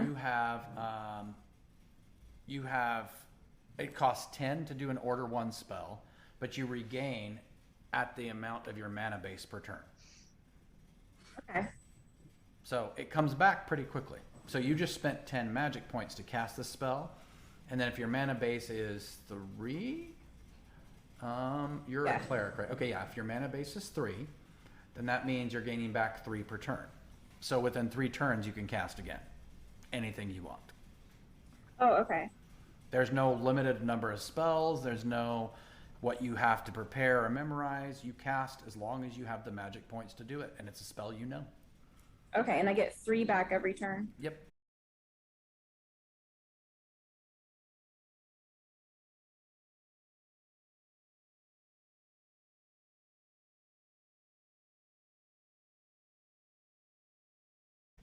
For what it's worth, it's probably good it didn't succeed, because that probably would have added to the horror she saw. Then we would have had another problem on our hands. Probably. Okay. So the four of you... Sorry? Have you ever been in here, Master? Oh, of course, many times. I'm gonna call bullshit on that one. Detect deception. Roll it. Like, there is no way that he's been inside that a lot. It's detect deception and what? Perception. Perception. Perception every time, guys. Okay, so 16. Oh, let me roll his. Nope, completely true. He's been in there many times. And it is a success. Is that a failure or a success? No, that's a success. It is a success? He is not lying. Well, that's great. What made you decide to stop coming in here? Who said I stopped? I found You said him in that- there. You said that you wouldn't go anywhere near it. Well, not now. Why? Not since I found him in there, because he went crazy. I don't want to be crazy. Do I look like someone who would do good being crazy? Going with yes. Yeah. Ours giving this facial expression.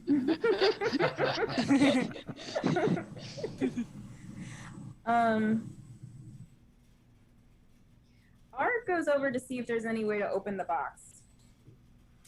Okay. So you're walking over to the box. Hold on, we're going to round robin. Let's come back to our fairy. You've been watching the box, and they're close enough you can hear what's going on. So what are you doing during all this? Watching the show. Okay. I'm watching this Manitoran get crushed to death. That's what you believe? Did you- Yes. Yeah. Can you tell any of us that? Why? This is what I want. I imagine him I don't sitting see on this as a top of bad a rock, thing. just like snacking on an apple or something. Right? Just watching this box, like, yeah, this is awesome. Yeah. Yeah, get to the Manitoran. Nice. Okay. So you're watching. Manuel, what is Nathaniel Yep. doing? Just watching for now. Looking at the inside of the cave, memorizing the runes, sketching it. Okay. You're sketching runes. Give me a... Sorry, pulling up the wrong character sheet. Give me an intelligence roll, please, to sketch some of the runes that you can recognize.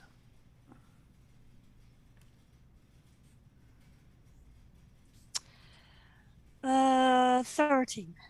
Perfect. Yep. The runes, what's left of them, you can sketch those pieces down quite well.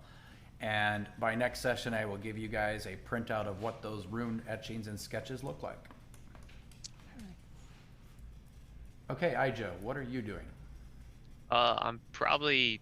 I will not get close enough that I can actually see the runes on the cave. But I'll probably look at the rubbing that was given to me. And Right. to see if I recognize anything with it. And I would think that maybe I've seen something in the runes of Citadel that are like it. Ooh, yeah, with that little background tidbit, I'll give you a +1 immersion bonus and give me a research roll. Hey! Hold on, I think I have research glasses too. Do you? I have study glasses, so another +2. There you go. Okay, so that's... Oh, okay, so it's gonna be +16 with whatever I roll. 24? Wow. Okay. That is a success, not quite a critical success because of what you're looking at. As far as you can tell, yes, these runes almost exactly match some of the runes on the ruins that are aging backwards in Citadel. So Okay. whatever that language is that even the Kitsunis have not identified yet that seems more ancient than all of creation, it's the same language. Okay. Okay, so Jay, what are you doing currently? I pieced out and walked away from the cave because there's no way I'm staying that close to that troll. And I think I went and I'm like, guess I'm the only one that hasn't looked at this cage. Like everyone else has kind of examined the cage at some point except me. So I would like to walk up to the cage and I'm first of all going to touch it, and second of all, then I'm going to try and I don't know, figure out like the easiest way to move it. Okay. So you and R are walking back towards the cage, and as you guys get there, as you touch it, the rune on the back of your hand glows, and so does one of the corners of the cage. So the cage is this tall, almost phone booth-like shape, and it's the top corner near where your hand is that glows. I'm still going to touch it. Okay, that's what happens. I just wanted to see if it's solid. I'm trying to figure out. It feels like solid metal. Okay. Is he dead yet? Why would he be dying in a very roomy cage? Because it's squeezing him to death. What? All four of you roll perception. Wait, Was my am I close enough? Yeah, everybody roll perception. Okay. This is 10. Okay, 9. 16.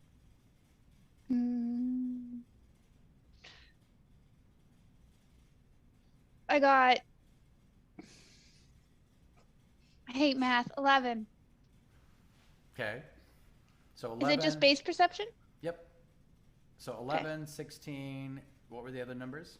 10. Okay. And Maniel, what'd you get? A 9. Okay. Those of you that got 12 and above, it is very, very, very clear. This thing is not crushing anybody. It's just there. The others of you, maybe it is, but you can't see how. And so maybe there's something you're missing. You're kind of worried. And the troll goes, crushing?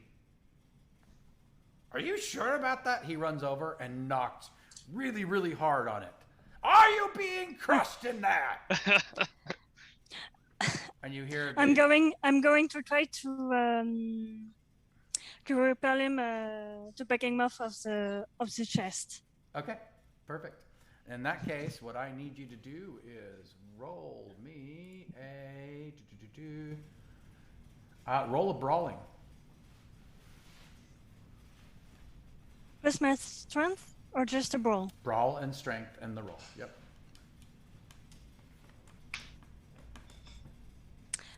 A 16.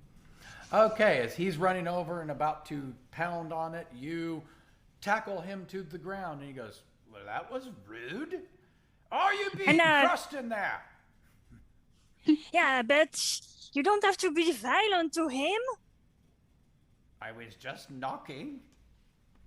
Yeah, I saw how you came. This all that was aggressive. Well, maybe. So what? He's still human. Are you sure he's human? Have you even looked? Is he human? Yeah, he's human. Okay. I mean, make me question my sanity there. So, you hear him grumble from the inside.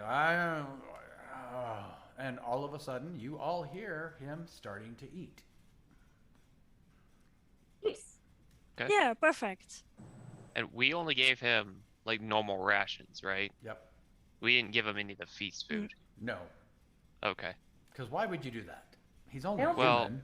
I don't think Well, we've made it yet. Because Oh, I'm no, not he- sure how much mana is infused into the feast food, and that could be dangerous. Yeah, I don't know. If I gave him he rations is before you did it. actually mana torn. So I've been hunting Manitorn and living with Manitorn for about, let's go with 11 years, which is about how old I am. So do we think that I'm 11, but age is messy. And so do I think that he's Manitorn? Like, I've been around them. I've been around people who are mostly normal Manitorn and ones that are absolutely crazy. So does he show the same symptoms and signs as other Manitorn? Since your entire backstory is bounty hunting Manitorn, I will give you a +3 on this roll. Whoa. Roll me a discern. I mean, not my half of my backstory is my mother was crazy and I lived with her my entire life. So Yep.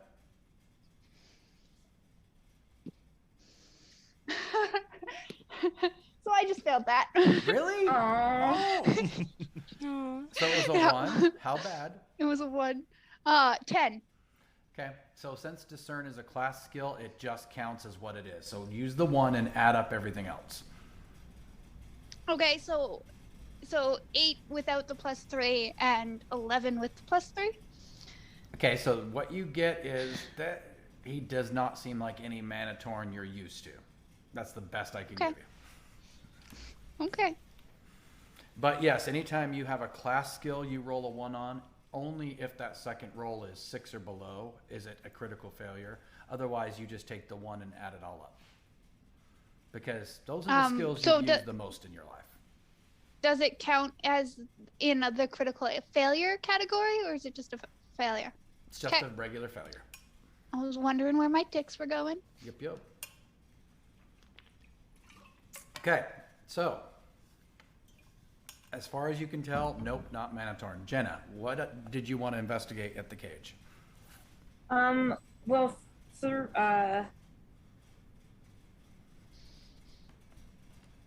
3 things now, actually. One, now that I've heard him start to move, I call to him again, Garrett, to see if I can get him to respond.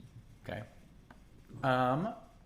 Roll me a persuade. Oh, I got that. 11. 11. Okay. Just a second, please. Sure. And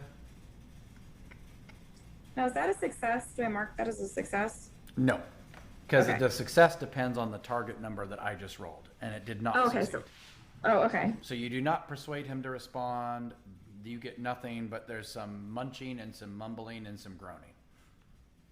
Okay. Now I know I guess I know a lot about Ijo. Is that how I say it? Ijo? Yes. Yep. Okay. Do I think that Ijo would be able to tell if there's any truth to the story that this person's Monotorn?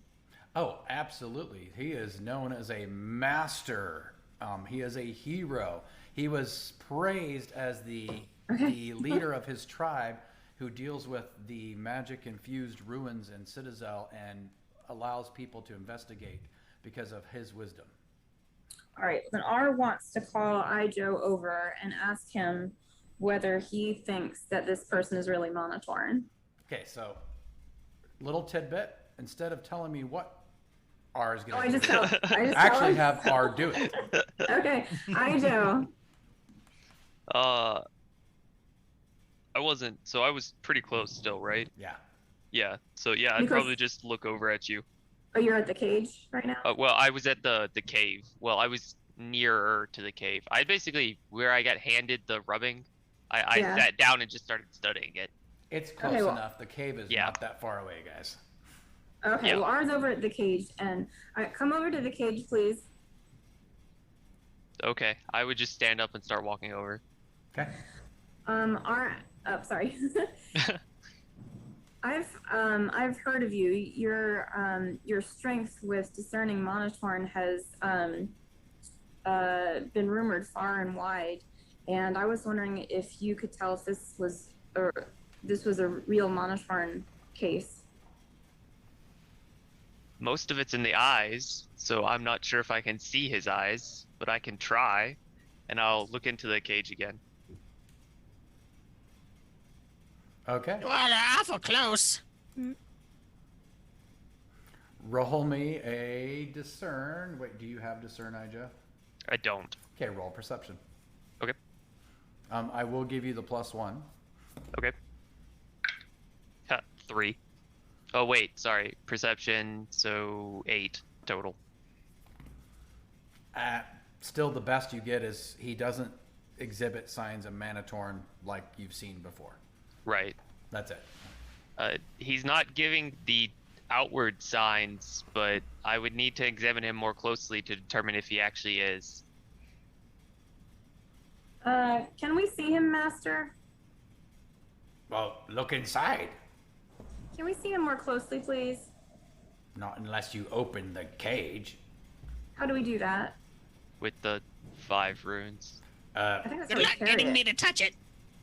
I don't think we should open it this close to how much magic is around the area, from what all of you guys have been saying. She's a smart one. You guys should probably figure out a way to move this now. I've got to go back home. And where is that? He points to the volcanoes. And there are volcanoes around all of us, like. So, How do we open it, Master? well, all 5 of the keys must touch it. That's it. And want to open it. Walk to open it? Want to open it. Oh, want to open it. Okay. All right, and then the third thing that R wants to do is do a quick meditation.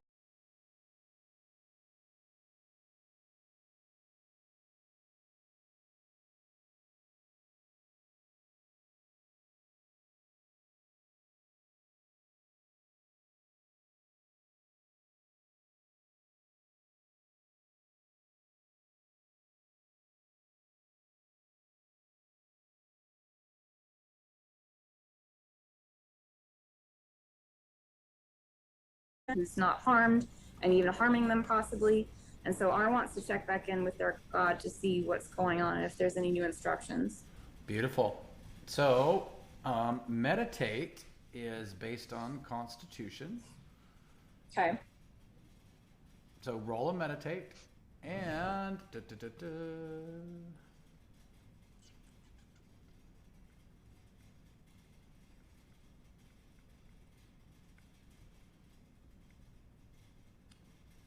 what was your total? 16. I'm sorry. Is it the roll plus Constitution? Yep. So this also counts towards the skill meditate that you don't have on your sheet yet, but if it's a success, you write it down without a rank and you can still mark successes in it. Neat. Okay. And because of your background with Junka and with how connected you are to this god, I am giving you the +1 on that. So what is your total with the +1? 17. 17 does count as a success. So you have your first success in meditate in game. And what you Do I get a rank in it? no, it's still a rank Okay. 0. Once those boxes fill up, it'll be a rank 1. Okay. So what you get is, and give me a second, I'm pulling up a sheet here.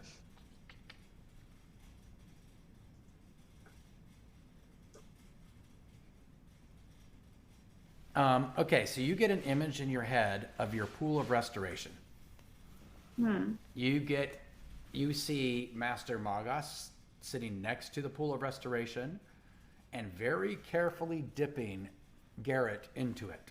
And when he comes out, he's healed. So you can tell this is not literal. It's a very symbolic vision you get. Okay. But you get the feeling of, no, he really is helping in his own way. Okay. And that I should go along? Mhm. Okay.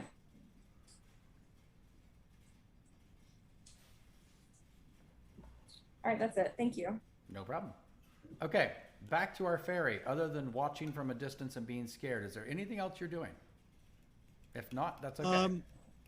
Basically, I'm just trying to figure out why these people are so concerned with this Manatorn. Ah. So how are you trying to figure that out? Probably a discern. Yeah. Okay.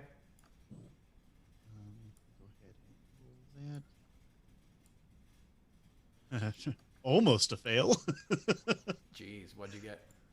I got 2 instead of a 1. So that's 3 and 6 for my perception. Okay.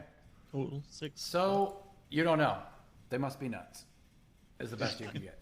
Because Beats me. why are they so concerned with Manitorn people? Yeah. Okay. Any of the rest of you? If not, I am going to just kind of fast forward past this little intro scene. Is there anything else you guys want to do with the troll before he leaves to go home?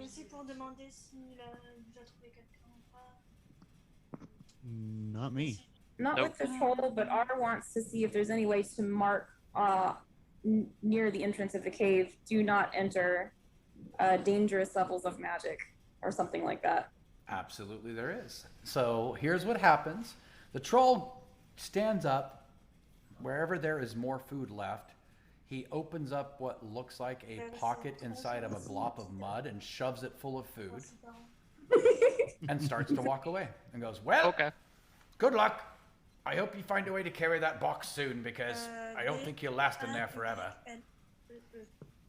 And he starts walking off into the mountains, into the foothills of the Riker Peaks.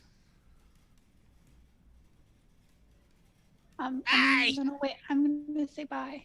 Okay. So the troll is gone. There's now the 5 of you and Garrett and a box. Hey, Stony! Pick it up, let's get going! My name's R, and I want to leave a sign on the cave warning others not to enter. And R, what else an adventurous kid? Is there anything chisel-like? I will give you a chisel because it's a mundane enough object that it's not that big a deal. Okay. Also, you're made of rock, so like a rock having a chisel. Maybe you like tattoos. You have a point. And I'm going to Good give it idea. to you. You leave a sign that says, warning, do not enter dangerous levels of magic. That's Thank you. easy. Okay. Then I'm satisfied. Fantastic. Okay, the 5 of you and Garrett and a box. Everybody roll luck. Just luck. 11. Oh, right. Luck is not my worst skill. 9. 13. 9. Okay. And Maniel and Jenna, what was your luck roll? 13. Okay, Jenna? 11. Okay, now everybody must need to roll perception. I don't like perception. I'm not strong in that. 6. 4. 5. Do we have a 25. 1 here? Do we have a 1? He got 25. Yes, we're good. Oh my god. Okay, so off in the distance, Mr. 25, you hear this loud, screechy sound. It's kind of a mix between what you would hear an eagle screech be with a horse's whinny. Roll intelligence. Okay. I'm actually good at intelligence. Oh, not so much. 12. 12 is good enough. This is a flock of hippogriffs off in the distance. Okay. Do I know if they're coming towards us or not? Oh, they are. We have a flock of hippogriffs heading for us. Oh. Eve! Sounds like fun. Maybe we should be going now. Well, I can't carry the box. Yeah, I know. You're just a tiny little thing. Pineapple Dragon called it long before we actually said what it was. It's hilarious. Sorry, go ahead. Is there an obvious way to hide from the hippogriffs? In a cave or behind a box. You're in an open plain. I mean, the stone circle does have a lot of big stones around you could hide behind. Because you are in a stone circle within a clearing. Okay. Hmm. We should hide. We should Yeah, leave. we should go. That's what I said. How fast are they coming? How long do we have?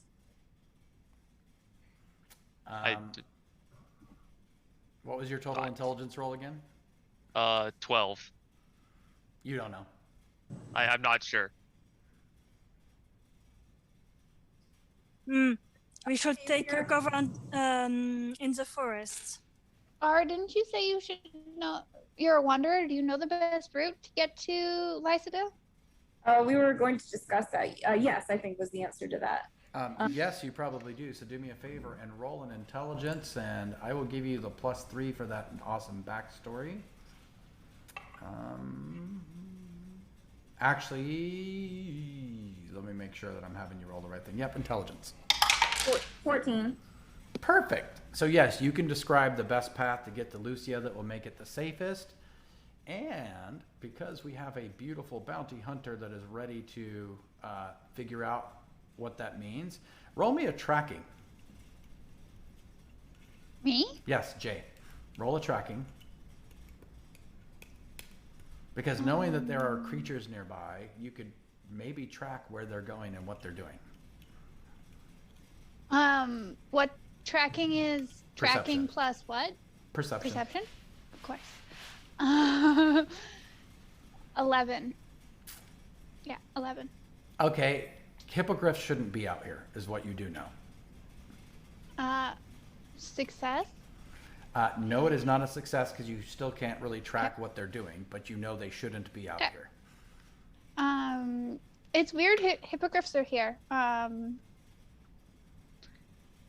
They normally wouldn't come this close to the volcanoes. But I talked to them here. And What'd you say? I'm not familiar with this region, so does anyone know what could have attracted hippogriffs here? Probably us. Sorry? Probably us. We need to leave. Yeah, that's logical. You should now. I and start think flying later. Okay, so that you, I'm I've going to grab identified- the casket. okay, hold on. So that you guys are aware, just outside of the stone circle, probably a good 2 to 3 hour walk away, there is a small village. It's a small farming community, but they do have a small general store, things like that. They do have horses and wagons and other things like that. And there are lots of small cabins and little tiny towns and villages all over the eastern half of Tain. But it sounds like there's a place nearby that we could potentially get a wagon to carry this thing. Yeah, that's interesting. Maybe we should go to that town I passed through on the way through here so we can pick up a wagon to better carry this and not exhaust our stony friend. Yeah. Yeah.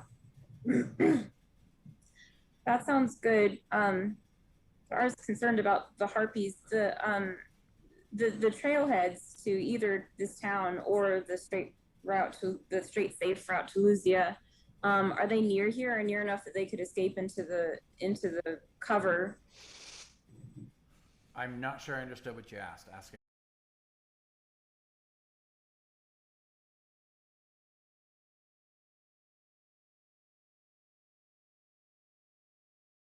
On the trails toward where they're going. Oh, the hippogriffs. Got it.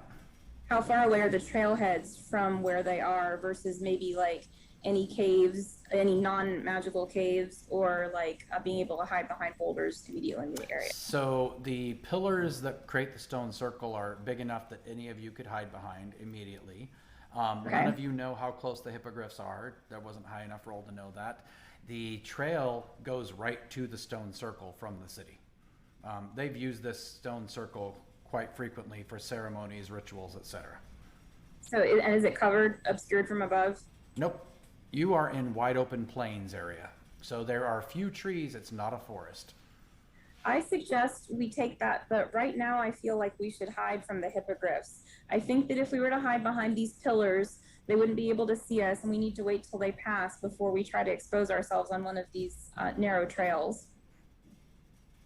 Okay, so Walrusai told us that there are hippogriffs. Can I try and discern where they are? Can I like look in the sky Yep. if we're trying to figure out exactly where they are? Yep. Except that they're probably not flying. So, but you can try. Okay, well, I'm gonna try and figure out where they are, no matter if they're flying or not. I'm gonna Do you- start in the sky. Do you want some height to be able to help you look?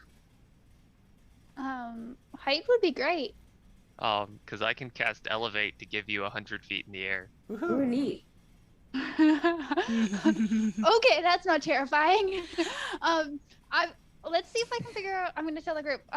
Let's see if I can figure out how far away they are from us before we choose to hide, because I'd rather not be sitting here for 3 hours while we wait for them to approach us. Question. Yes. Why don't we send the fairy? He can fly, can't he? He left, didn't he? I think Yes. so. Yeah.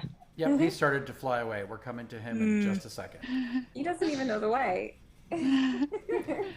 It'll be funny. Okay, that's what I told the group. Walrusai, do you want to lift me in the air? Yeah, I can. Could do Without what you asking, want. Ijo would probably just lift you in the air. Yeah. Okay. Oh, joy. Roll it. Okay, so wait, I forget what my earth magic is. Earth and intelligence. It's a 3, yeah. No, it was the rank, I couldn't remember. So 16, 17, 19. Okay, that is a success. From underneath your feet, Jay, a large pillar of earth shoots straight up into the air for 100 feet. You are now on the top of this pillar of earth. So And freaking out a little bit, just a That was little subtle. bit. you really should be freaking out. Because, He gave me no warning, and now I'm in the air. I'm freaking out a Yeah. little bit. well, and you read the description of Elevate that you even wrote on your sheet, right, Ijo? Yep. Okay. So a pillar emerges, raising a target up to 100 feet into the air, and the pillar instantly disperses after elevating the target. You are 100 feet in the air, now falling. Well, I'm looking around for panicking. I'm looking around for the hippogriffs. Roll the turn. Okay, I got 13. I will give it to you because this is wide open plains. They are probably about, I would say, 800 yards away from you guys to the west. And they are agitated because it looks like somebody or something is messing with them. You can't see what's happening, just that they're agitated by something in their territory. Are they in the air or on the ground? They're on the ground. Now, she's falling. Okay, I'm falling. I will be trying to catch her. Okay. And Roll. also maybe if they do, firstly I'm going to go with my bellows and to make air with my bellow and to try to slow her fall. I think that's a smart use of your legacy item. I will give you a +3 to that. So let's make it.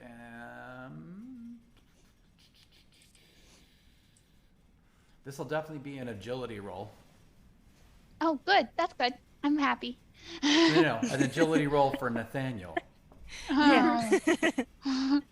Can't I have one? You will in a second. Yeah, probably. So it's just agility plus the +3. Yep, agility Plus the plus damage? 3. No, don't Plus- do the damage. Okay.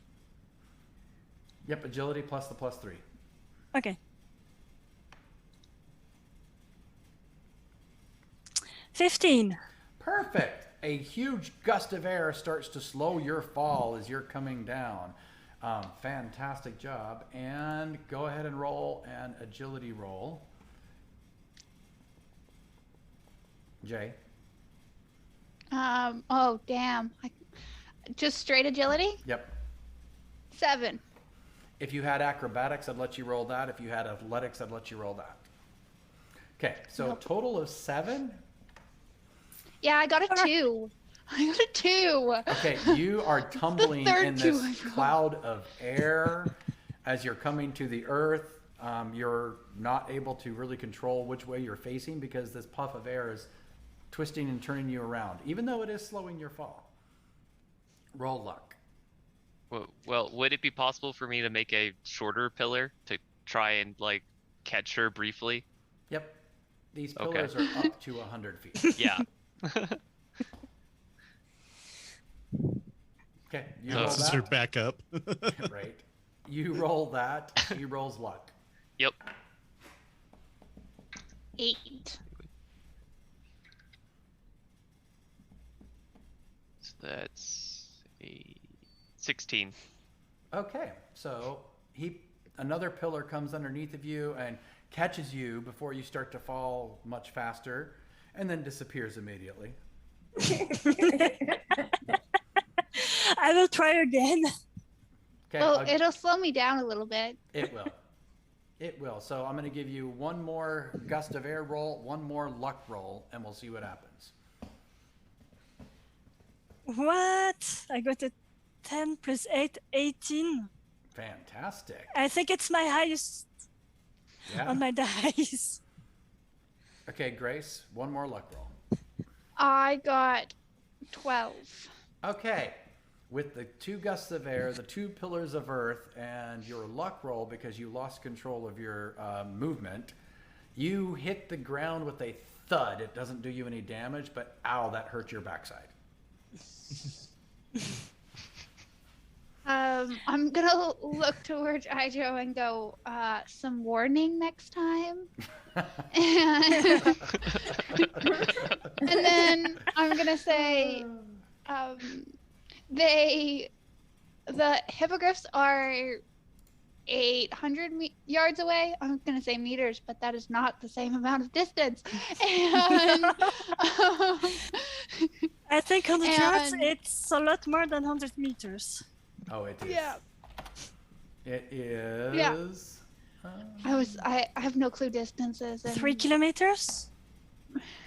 I'll tell okay. you right now. Hang on a second. Did you already convert it? No. Well, Wait. yard and a meter are Oh, pretty Yeah, close. a yard and a meter are about the same distance. Yeah, Oh, yeah. a meter's 3 inches longer than a yard. Yes, exactly. Oh. So you're looking at just a little bit over 800 meters. Oh, okay. So just they're under a a distance kilometer. off. You guys could get away if yeah. you chose to. You could hide if you chose to. You could intervene with what's happening if you chose to. They look like they're being disrupted by something in their territory, and they're not happy with their lives right now. Does anyone knows how to talk to them? Okay, 4 of you pause. Let's go back to the ferry. You're flying off, I'm going to guess, towards the west. Towards the city, yes. Okay, as you fly off towards the city, between you and the city, you see this agitated flock of hippogriffs. And you see, with the agitated flock of hippogriffs,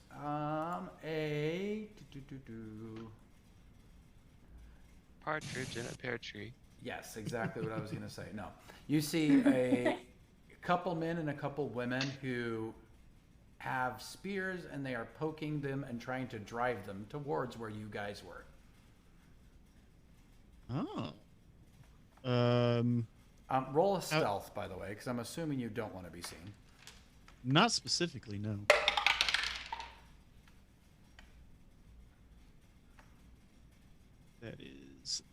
11 plus 13 is 14, or 3 is 14. Ooh, fantastic. That is a success.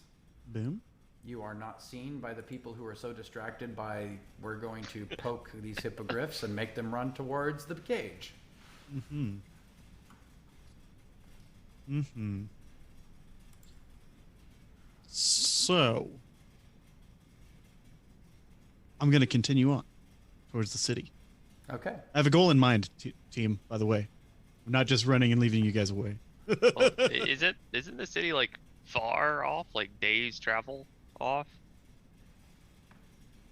No. It's a few hours The away. town, like the town that was. Oh! I thought you were headed towards Luzia. No. No. The little Oh. village, just a few hours away. Yeah, Sorry, I'm- my I'm- bad. No, I'm never just following mind. the trail back. Yeah. No. Yep. Never Luzia mind. will take you about a month to get to on foot. See, Hmm. that's where my brain was. I was like, you're going towards Luzia? That's like on the other side of this entire country. Okay, so do me a favor and roll me an agility roll, Mr. Agility. Dingo. Let's see how fast you're flying. That is 14.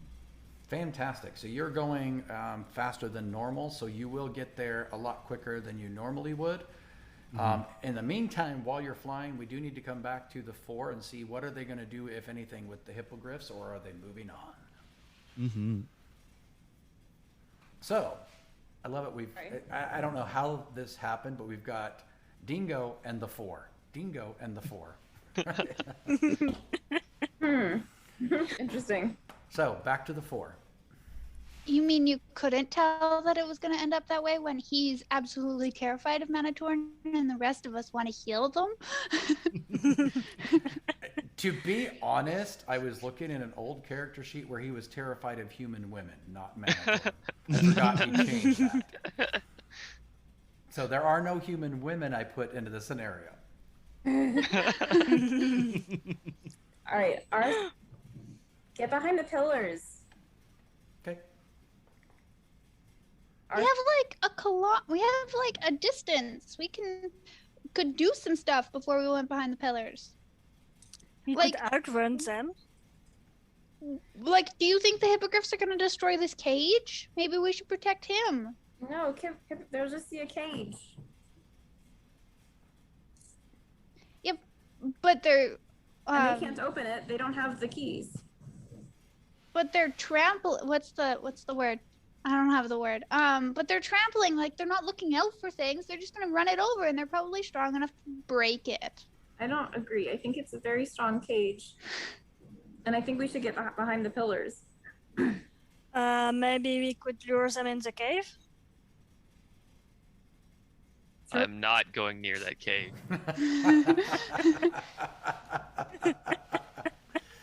Okay. Flashbacks to the terrifying troll. Yeah, I'm with the Yeah, because Fuck. there is a terrifying troll. Okay. Actually, I think R has called me by name by now, by the way. Okay, Aja. I'm with Aja. Which is funny because you never told anyone your name. Yep. No, apart from me. No, I told Ijo how I'd heard of him. Oh, that's true. Yeah. 'Cause she knew you by name. Forgot about that. Yes. Yes. All right. So R says hide behind the pillar. There is a proposal to lure them into the cave. There is a proposal to we could just outrun them and leave. Technically, all of you could do whatever you want separate, but it might be better off if you stuck together as much as possible. Yeah. Never split the party. Apart from Jingo. Well, it's too late for that. That's like 3/4 of being a rogue is I'm gonna split the party. I will be like, okay, we can hide behind the pillars, but if they start to attack this cage or this cage gets damaged, we should really Defend. get up and defend it. I will. Do I know Okay, how strong the deal. cage is? As I have looked it up and uses my craftsman's knowledge. Oh, absolutely. With what you got from the last roll you did, the cage is going to be near impenetrable for anything physical. Because there's Okay. no seams in it. It is solid piece of metal. You don't even know how it was built. It is so well built. They might be able to knock it over and kick it around, but they're definitely not going to break it. Okay. Hey, about the solidity of this cage, don't worry. I have looked it up.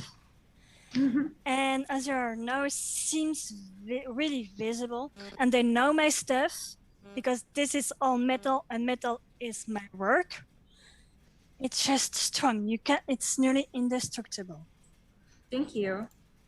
Okay. So we can just leave it here for now and run and get Get behind the pillars. away and then return to it. Okay, I'll hide behind a pillar. Okay? So 2 people hiding behind pillars.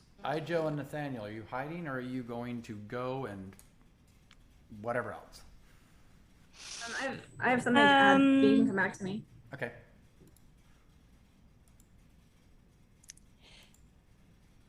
I will look. I will just hide beside something sitting, but ready to go on my feet if someone is going to attack me. Otherwise, I will be just seemingly calm and unassuming, not aggressive or so. I guess For I'm hiding animals. because I'm not Yeah. going to go on that road alone. So everyone's hiding behind pillars. Yeah. Well, here's where I wanted to take exception. Yes. Are we trying to get everyone else to hide behind pillars? R is going to go into boulder form between the cage and the hippogriffs, meaning like fetal position, looks like a boulder to all appearances, but is between the hippogriffs and the cage. Nice. So that's actually going to be a disguise roll, which is based on charisma. So here's another new skill you get to start rolling on. You said disguise? Yep. I knew I should have taken Oh, Barry as I- a spell. I critical failed. Ooh. No. How bad? 3. Okay. You think you're a boulder. And it's true. She's made of stone. And the 3 of you roll perception.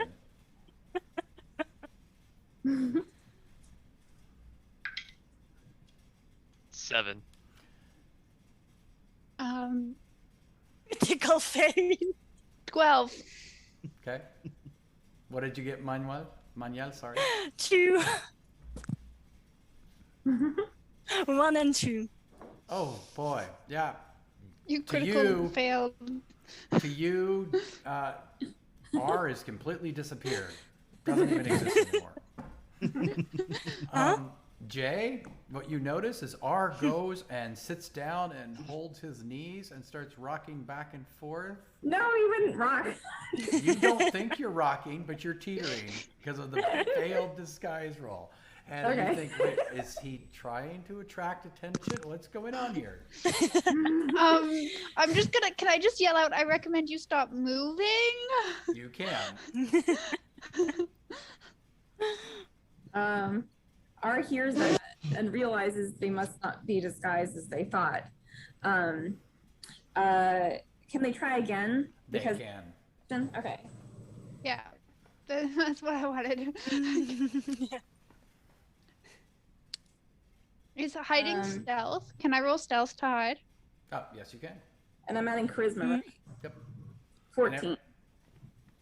Oh, for those who don't have stealth, what is it? It is based on agility. Mm-hmm.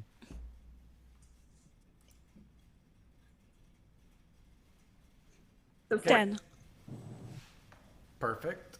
A 10. Got Critical failure, 1 and then 4. Ooh. So, for some reason, the fox is hiding on the wrong side of the pillar. Just- I got- Hey, guys, It's our first day. It's our first day. I love it. I got 12. Okay, you're hidden. Can I notice that he's not hidden and Oh, everybody move him to the notices that right he's not hidden. I will I say to probably him, notice. I will say, I'd better go away. Yeah. I'm just going to give you the second roll on that because everybody's going to point out to you, yeah, not only is your tail sticking out, but half of you is. Uh, Oh, no. 4. Okay. With your 2. agility? Yes, my agility's 2. There you go. That's the best he can do. So, we're going to fast forward to the hippogriffs have arrived because we've Wait, got to did I- get through so- this. Do I What's get up? deception as a success? Disguise? Yes. I'm sorry, disguise. Okay. Yes, you do. And I would get stealth as a critical failure, right? Yes, you would. Yeah. And okay. I get a critical fail on that too, right? Yes, And you me do. a success. Great. Yeah. It's a 10. It's neither, actually. It's just a failure. Because a minimal success is always a 12. And I got a minimal Okay. success? Yep, you got a success. So you do get to mark one success as long as you got the 12 or above. In most situations, unless the target number is higher. So, here's what happens. You see 4 hippogriffs, angry as hell, running straight towards the stone circle. And you see 4 people behind them with spears, poking them, jabbing them, yelling out curse words, and driving them forward. Everyone roll initiative. Except for Dingo. Yeah, would I have made it to the town yet? You will after this encounter. Okay. I thought you were coming back. You're still going to the town? Yeah. Okay. It's not a short trip there. It is I not. got 5. I got a 9. 2. 5, 9, 2. I'm missing a number. 5, 9, 2. Who am I missing? Me 13. 13. Fantastic. And I have hippogriffs and I have hippogriff wranglers. So let me pull their stats up.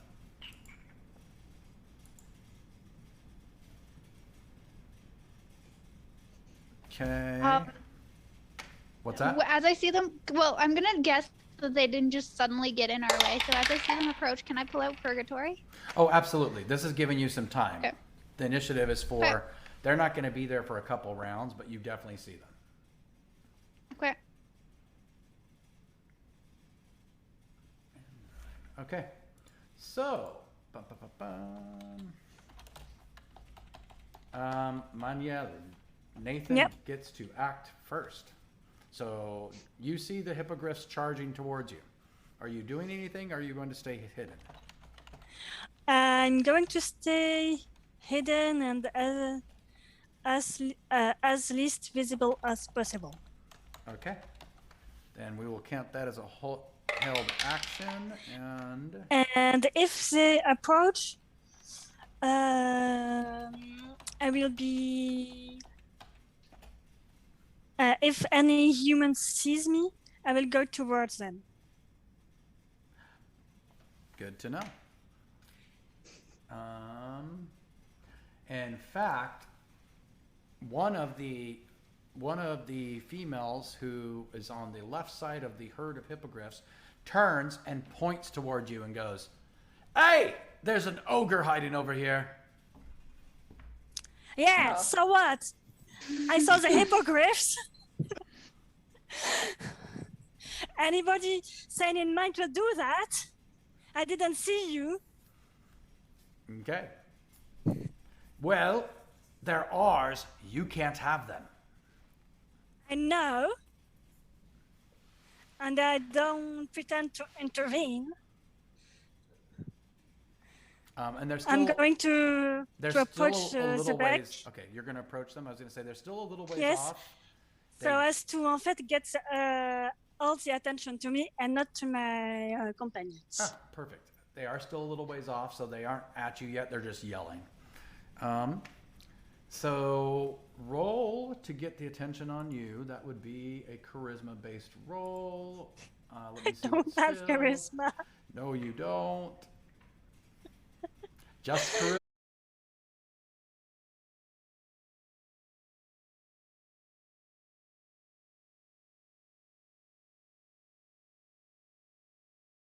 A forger. You can, absolutely. And I'll even give you a +1 for showing them, hey, I'm not a threat.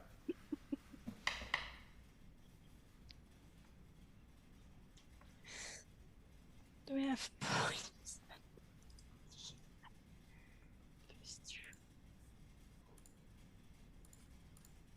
6.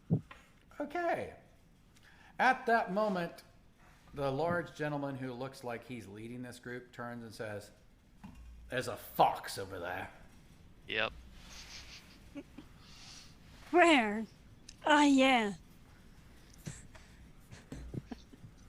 I look at Ajo. I'm very good at hiding, obviously. In front of the pillar. No, I got behind it this time. Just his tail Not sticking out, his very ears. well. Yeah. Come out of hiding, you fox! If I step out, there's really no point in trying to hide at this point. Probably not. Okay, remind me, because I apparently didn't write them down correctly. Who's the 5, who's the 9, and who's the 2? I'm the 9. Two. Who was the 2? I'm sorry. R. Okay. That leaves me as the 5. Absolutely. Okay, Ijo, it is actually your turn. And these wranglers have stopped with the hippogriffs and are now rushing towards you guys. Just the Wranglers are. Oh, the hippogriffs are rushing towards you too. Oh. So you've got 4 hippogriffs, Towards me too? 4 wranglers. Yeah, towards you guys as a group. It's obvious they're not paying attention to the hippogriffs, they're paying attention to you.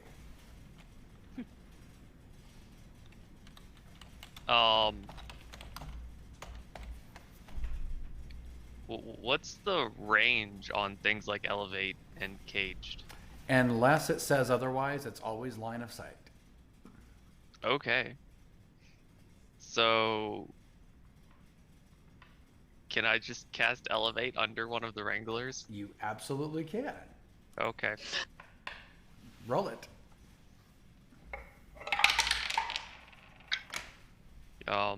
They're not gonna like this. No, they're not. Okay, so that's. I always forget. So I add 11 to the 16. So 27. Yep. Okay, so let me set up the scene somewhat. You've got, and at some point I'm actually going to pull in a little digital map for us in the middle here we can do this with. But you have a stone circle. Right outside of it are the hippogriffs running. Right behind, hey noob mama, thanks for being here. Right behind the hippogriffs, you have one person poking each hippogriff trying to drive it forward with a spear. So kind of think of like a little half circle of 4 people, and you would be up here on the circle. So, Okay. which one would you target? Could I tell which one was the one yelling?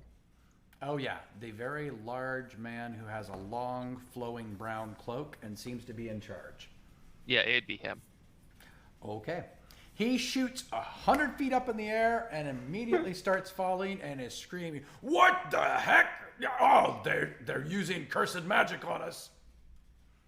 And he hits. Boom. And ow! Oh, my ribs.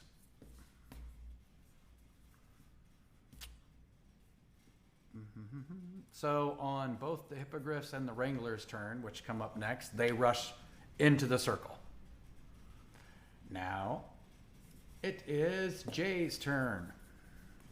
So it looks like no one's noticed me, No.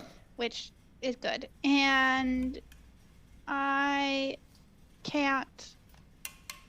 I'm like, it doesn't look like anyone's attacking me, although they are attacking my friends, question mark.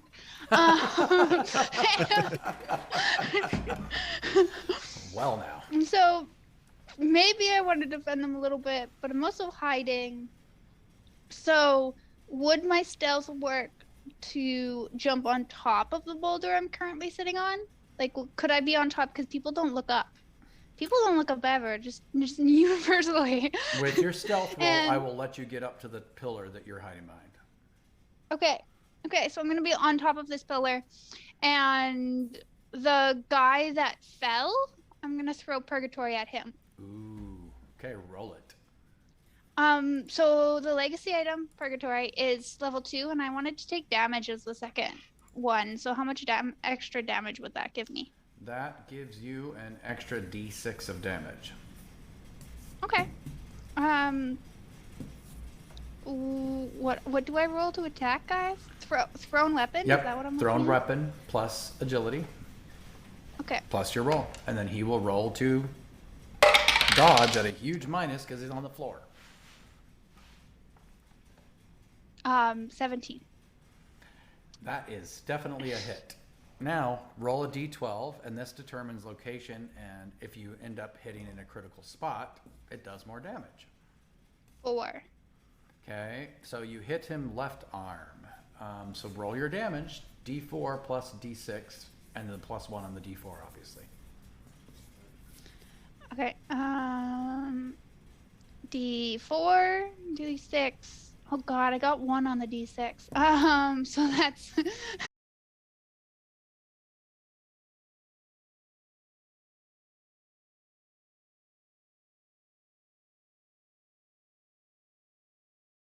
And it flies out of his arm and back to your hand automatically. yeah.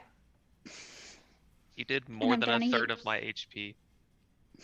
No. On a thrown weapon that is based off a D4. Yes. Yup. Okay. And then do I have to hide again? Or does it the no. stealth remain? No, you're out of stealth. You would have to stealth again. So you can roll to stealth again afterwards. Go ahead. Roll to stealth again. That is agility plus stealth. Plus your roll. Oh god. 13. Fantastic. Yep, you're hidden. These guys Okay, are cool. not perceptive. Holy cow. Yet everyone in my party is noticed. Well, Not I got a everyone. 4. Art's doing good. Are you got this? yeah, I was going to say with a level of a 4, yeah, I think they're noticed. Okay, R, your Okay. turn. Okay, R who has been passed, correct? Yes, no, they're right in front of you, basically.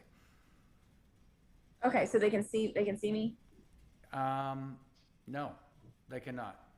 because they just went past me. Yep. The Okay. hippogriffs went past you. The wranglers are not past you yet, but they don't seem to see you. Okay, they can see the boulder, but they. Yeah, Okay, they can. Okay. How far am I from them? right in front of them. Okay. The guy that fell probably fell right at your feet. Okay. In which case, R is going to hopefully surprise them and unfurl into their full height, facing their body facing the hippogriff wranglers, but looking over their shoulder toward the rest of the party. They're gonna physically block the hippogriff wranglers from being as much as they can from being able to move toward the party. But is gonna shout to the party, "Hold your fire, party. We don't know their business." And I'm going to say to the hippogriff wranglers, "What is your business? We're not here for your hippogriffs." Okay, awesome. I will give you a +3 to that whole maneuver and roll me a brawl to physically block them first.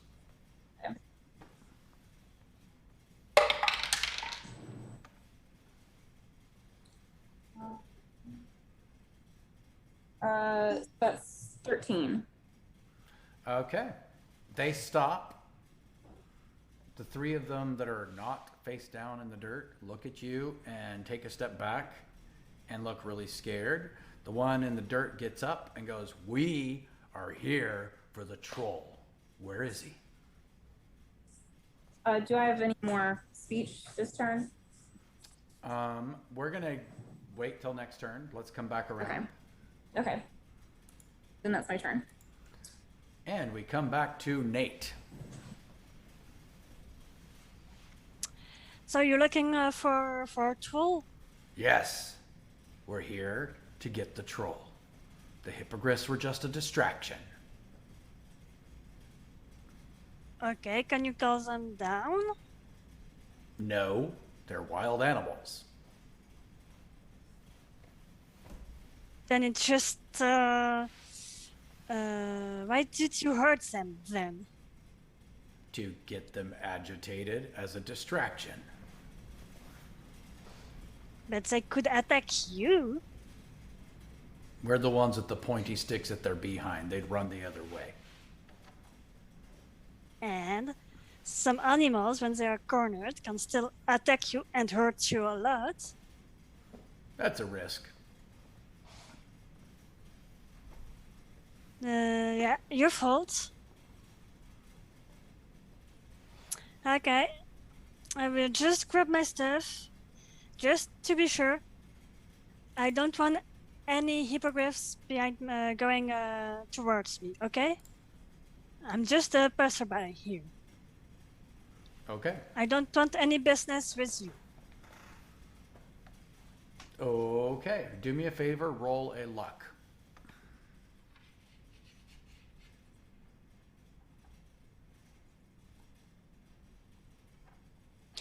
$17. Fantastic. None of the hippogriffs are endangering you in any way. And he responds and says, "We just want the troll. I know he was here. Where is he?"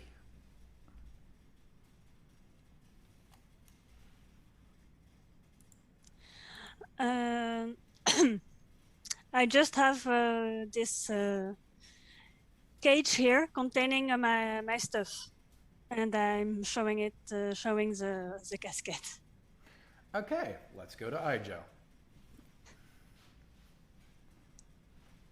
I'm a forger before I end my turn. Okay. The troll went that way, and I just pointed the volcanoes. Okay. All four of them run I will off. make sure. Nice. All four of them run off towards the volcanoes. Roll luck. Oh, what is my luck again? There it is. Oh, 20. All right. No hippogriffs are endangering you. Okay. Now we come to the hippogriffs, and I'm going to roll a quick luck for Mr. in the Cage. Mr. in the Cage is definitely safe. The hippogriffs seem to go around the cage in their agitated state. Now we come to Jay. Can I attempt to calm the hippogriffs? You certainly Gonna run can. out. So I'm going. I grew up in a very small town that probably had a lot of animals around, and did grow up on a farm which probably had some animals around. I definitely didn't interact with them a lot, but I probably was been around animals for most of my life. And I think I would jump down and approach jump down and try to be like in front of their faces so they could see me, and lower my body to the ground so I'm smaller than them, so they know that I'm not a harm. Purgatory is probably back on my hip, but not in my hand. And I'm gonna say, "It's okay, guys. The bad guys are all gone. Let's calm back down." Okay. Be very soothing. It's a beautiful maneuver, but you know this is 100% based on charisma, right? Yep. Okay, good. No, I'm 100% screwed. It's fine. I will give you a +3 for the background story, though. Okay, and also I get to put animal handling in my skills. You do? So it's worth it. Okay, so I got 4 plus 4 is 8. Okay, so 8, yeah, they are not calm, and because you're now in front of their face, there's definitely 2 of them charging you. But that is a failure, not a critical failure on animal handling. Okay, it's on my skill list now. Like, you still get to put it on your skill list even if you regular fail at it. She can write it down. It just doesn't have any ticks because it is Okay. something she's attempted.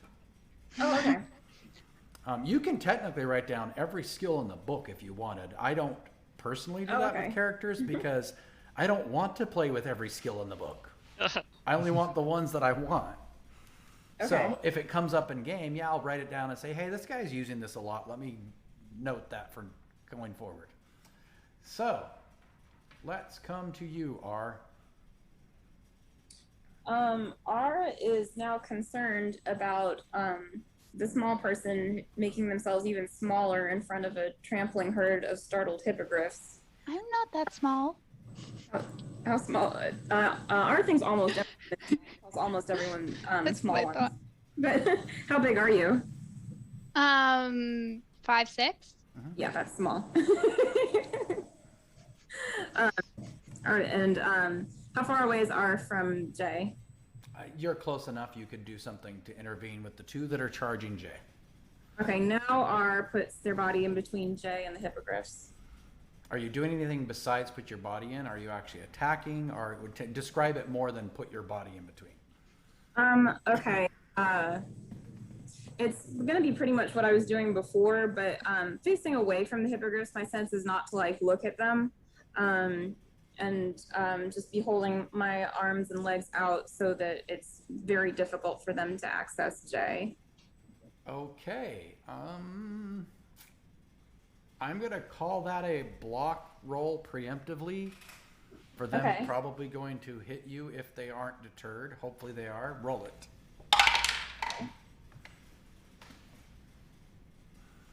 And give me a luck roll.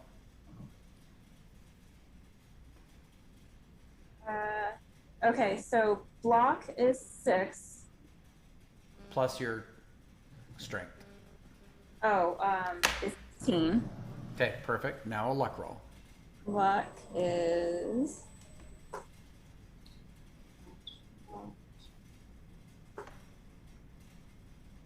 15. Okay, they are definitely startled enough by the huge boulder creature that steps between them and the person they're charging. They rear up and whinny at the sky and turn and run off the other direction. At this point, all 4 hippogriffs run off back down to the south into the plains beyond the stone circle. So you're all safe for the moment. We are going to be stopping here after we deal with the ferry in the town. Yes. And then that will be what we call our session 1. And I do want to do a quick wrap up with everybody right afterwards. The volcanoes are not the direction the troll went, right? Yes, they are. Oh, they are. So you Yeah. gave his actual location away? Yep. I mean, there's volcanoes all over the place though, so Did you point to the correct ones? I would assume they would have to roll luck to see if I did or not. It has been rolled. Okay. Okay, Harold, let's get you Yes. to the village. So it's a very small farming community. There's lots of horses and stables. There's lots of other livestock around. They grow, we're going to say turnips. Nice. And there's a general store, and there's several different farms that this town is known for selling turnips, especially to trolls. Oh, I'm heading in a specific direction. Okay, go. I am looking for a horse and cart. Easy to find. There's a place you can buy and or rent horses and carts. Hey, can I rent one of those? What? Can you drive one? Maybe. I also need a hand. One of my friends is being attacked. Oh, really? Where? Yes, I don't see over anything by the like- volcanoes. Oh, that's not anywhere near the town. No. Well, if you can pay for it, I'll give you a horse and cart. Yes, I'd only like to rent one. I'll bring it back. Oh, you want to rent it? Yes, and a driver.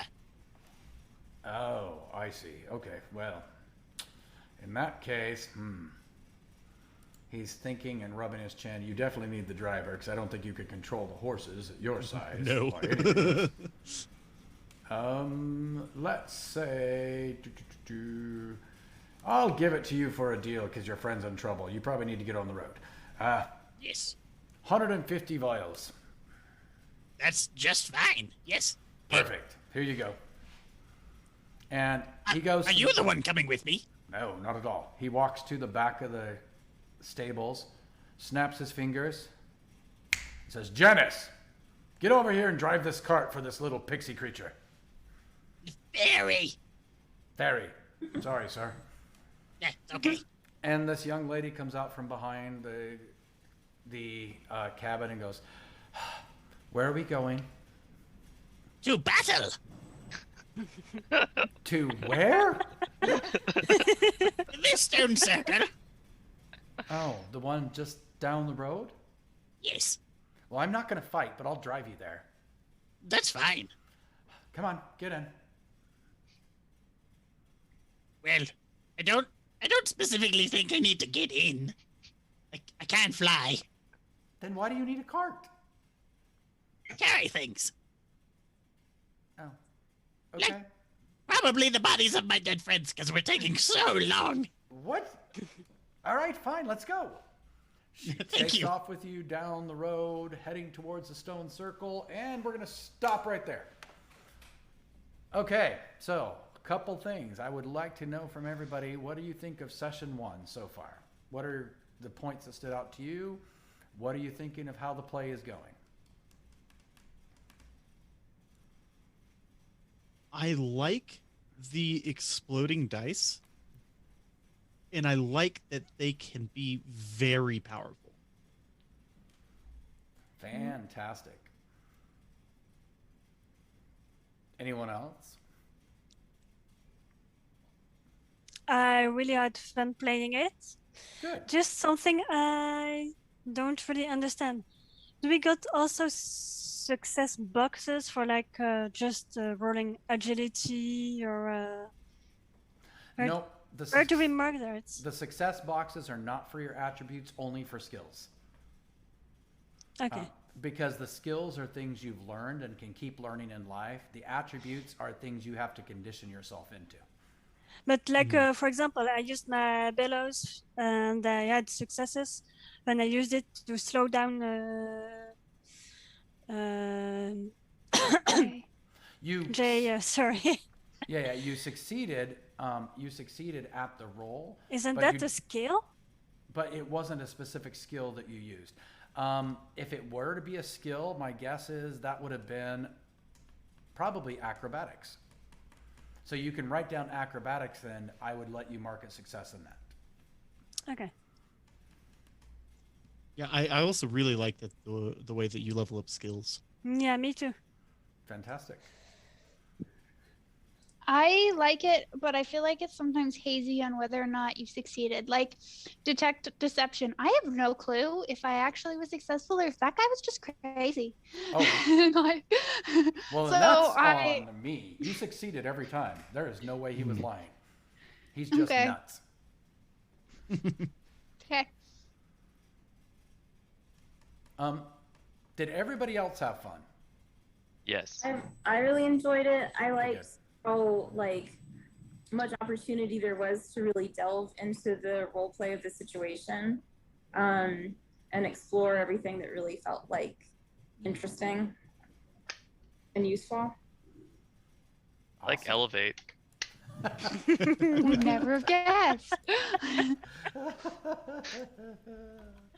Okay. I love the question works. Uh-huh. So, that being said, okay, Gar, sorry, go ahead, Manya. I didn't mean to cut you off. No, I just said.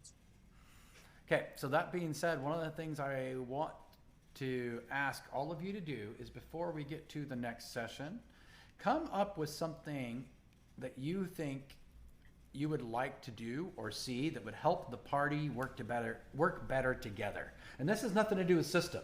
This has to do with party dynamic. And let's just discuss it on Discord. Because my goal is to make sure that we're working so well together as players that it's very easy to interweave your characters into what's going on. Okay. And we probably should Okay. do an introduction eventually. That would be nice. That'll be Probably soon. when Diego gets back with the card Fantastic. Well, since this that is we session, don't know he's coming with. Yes, well, you're Sorry. about to find out, aren't you? Since this is session 1, Echo Tortrish just talked about experience points.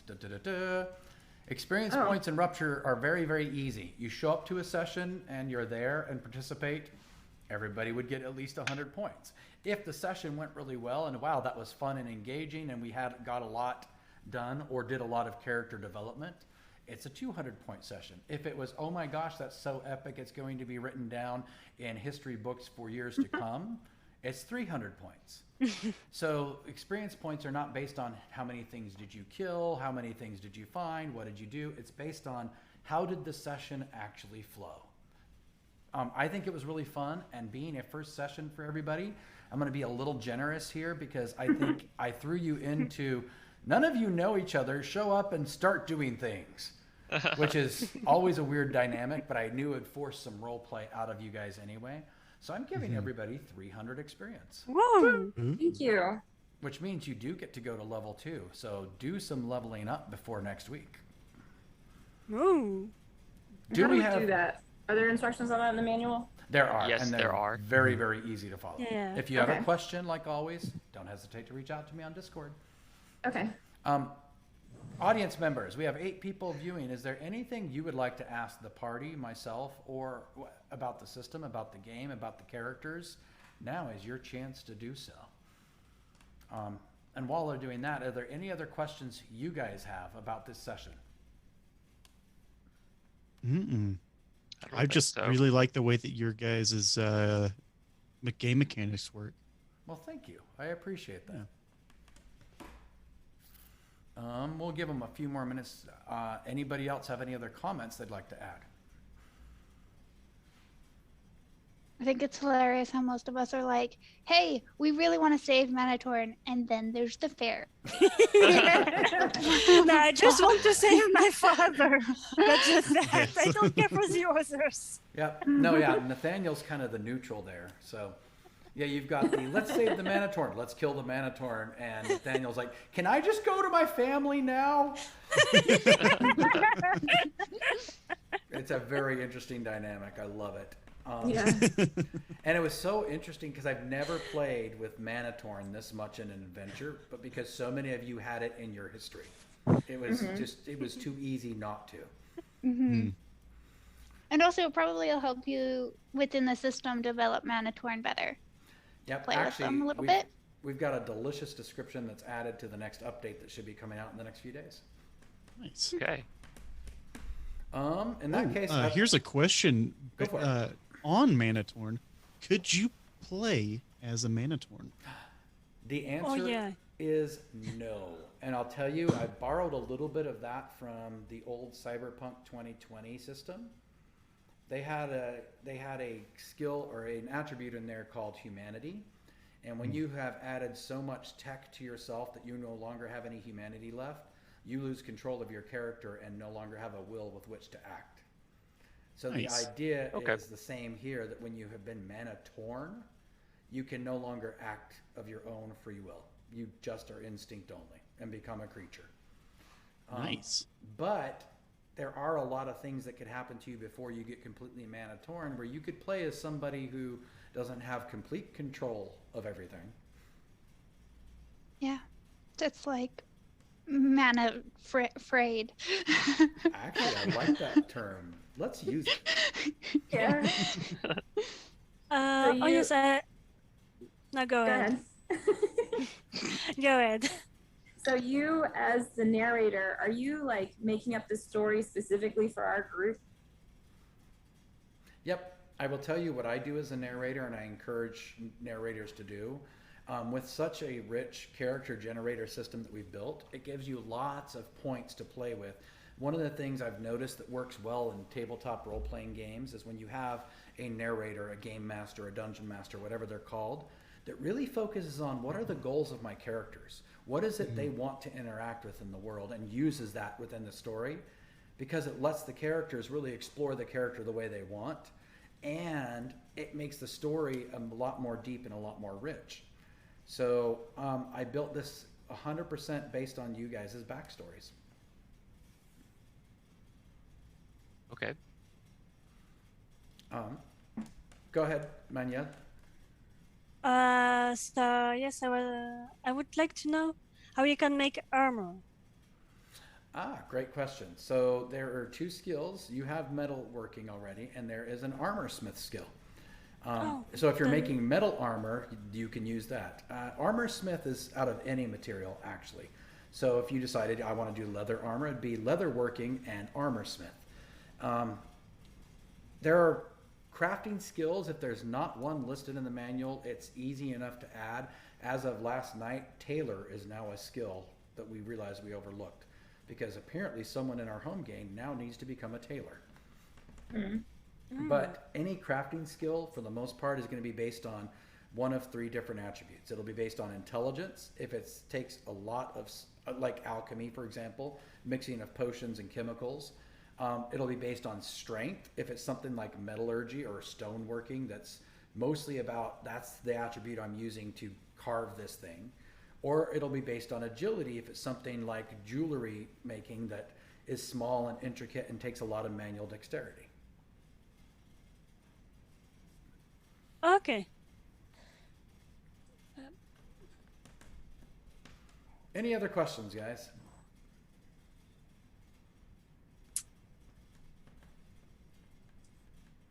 I think I'm good. All right, then let's call it a night, and happy Father's Day. Oh, I wanted to throw this out there.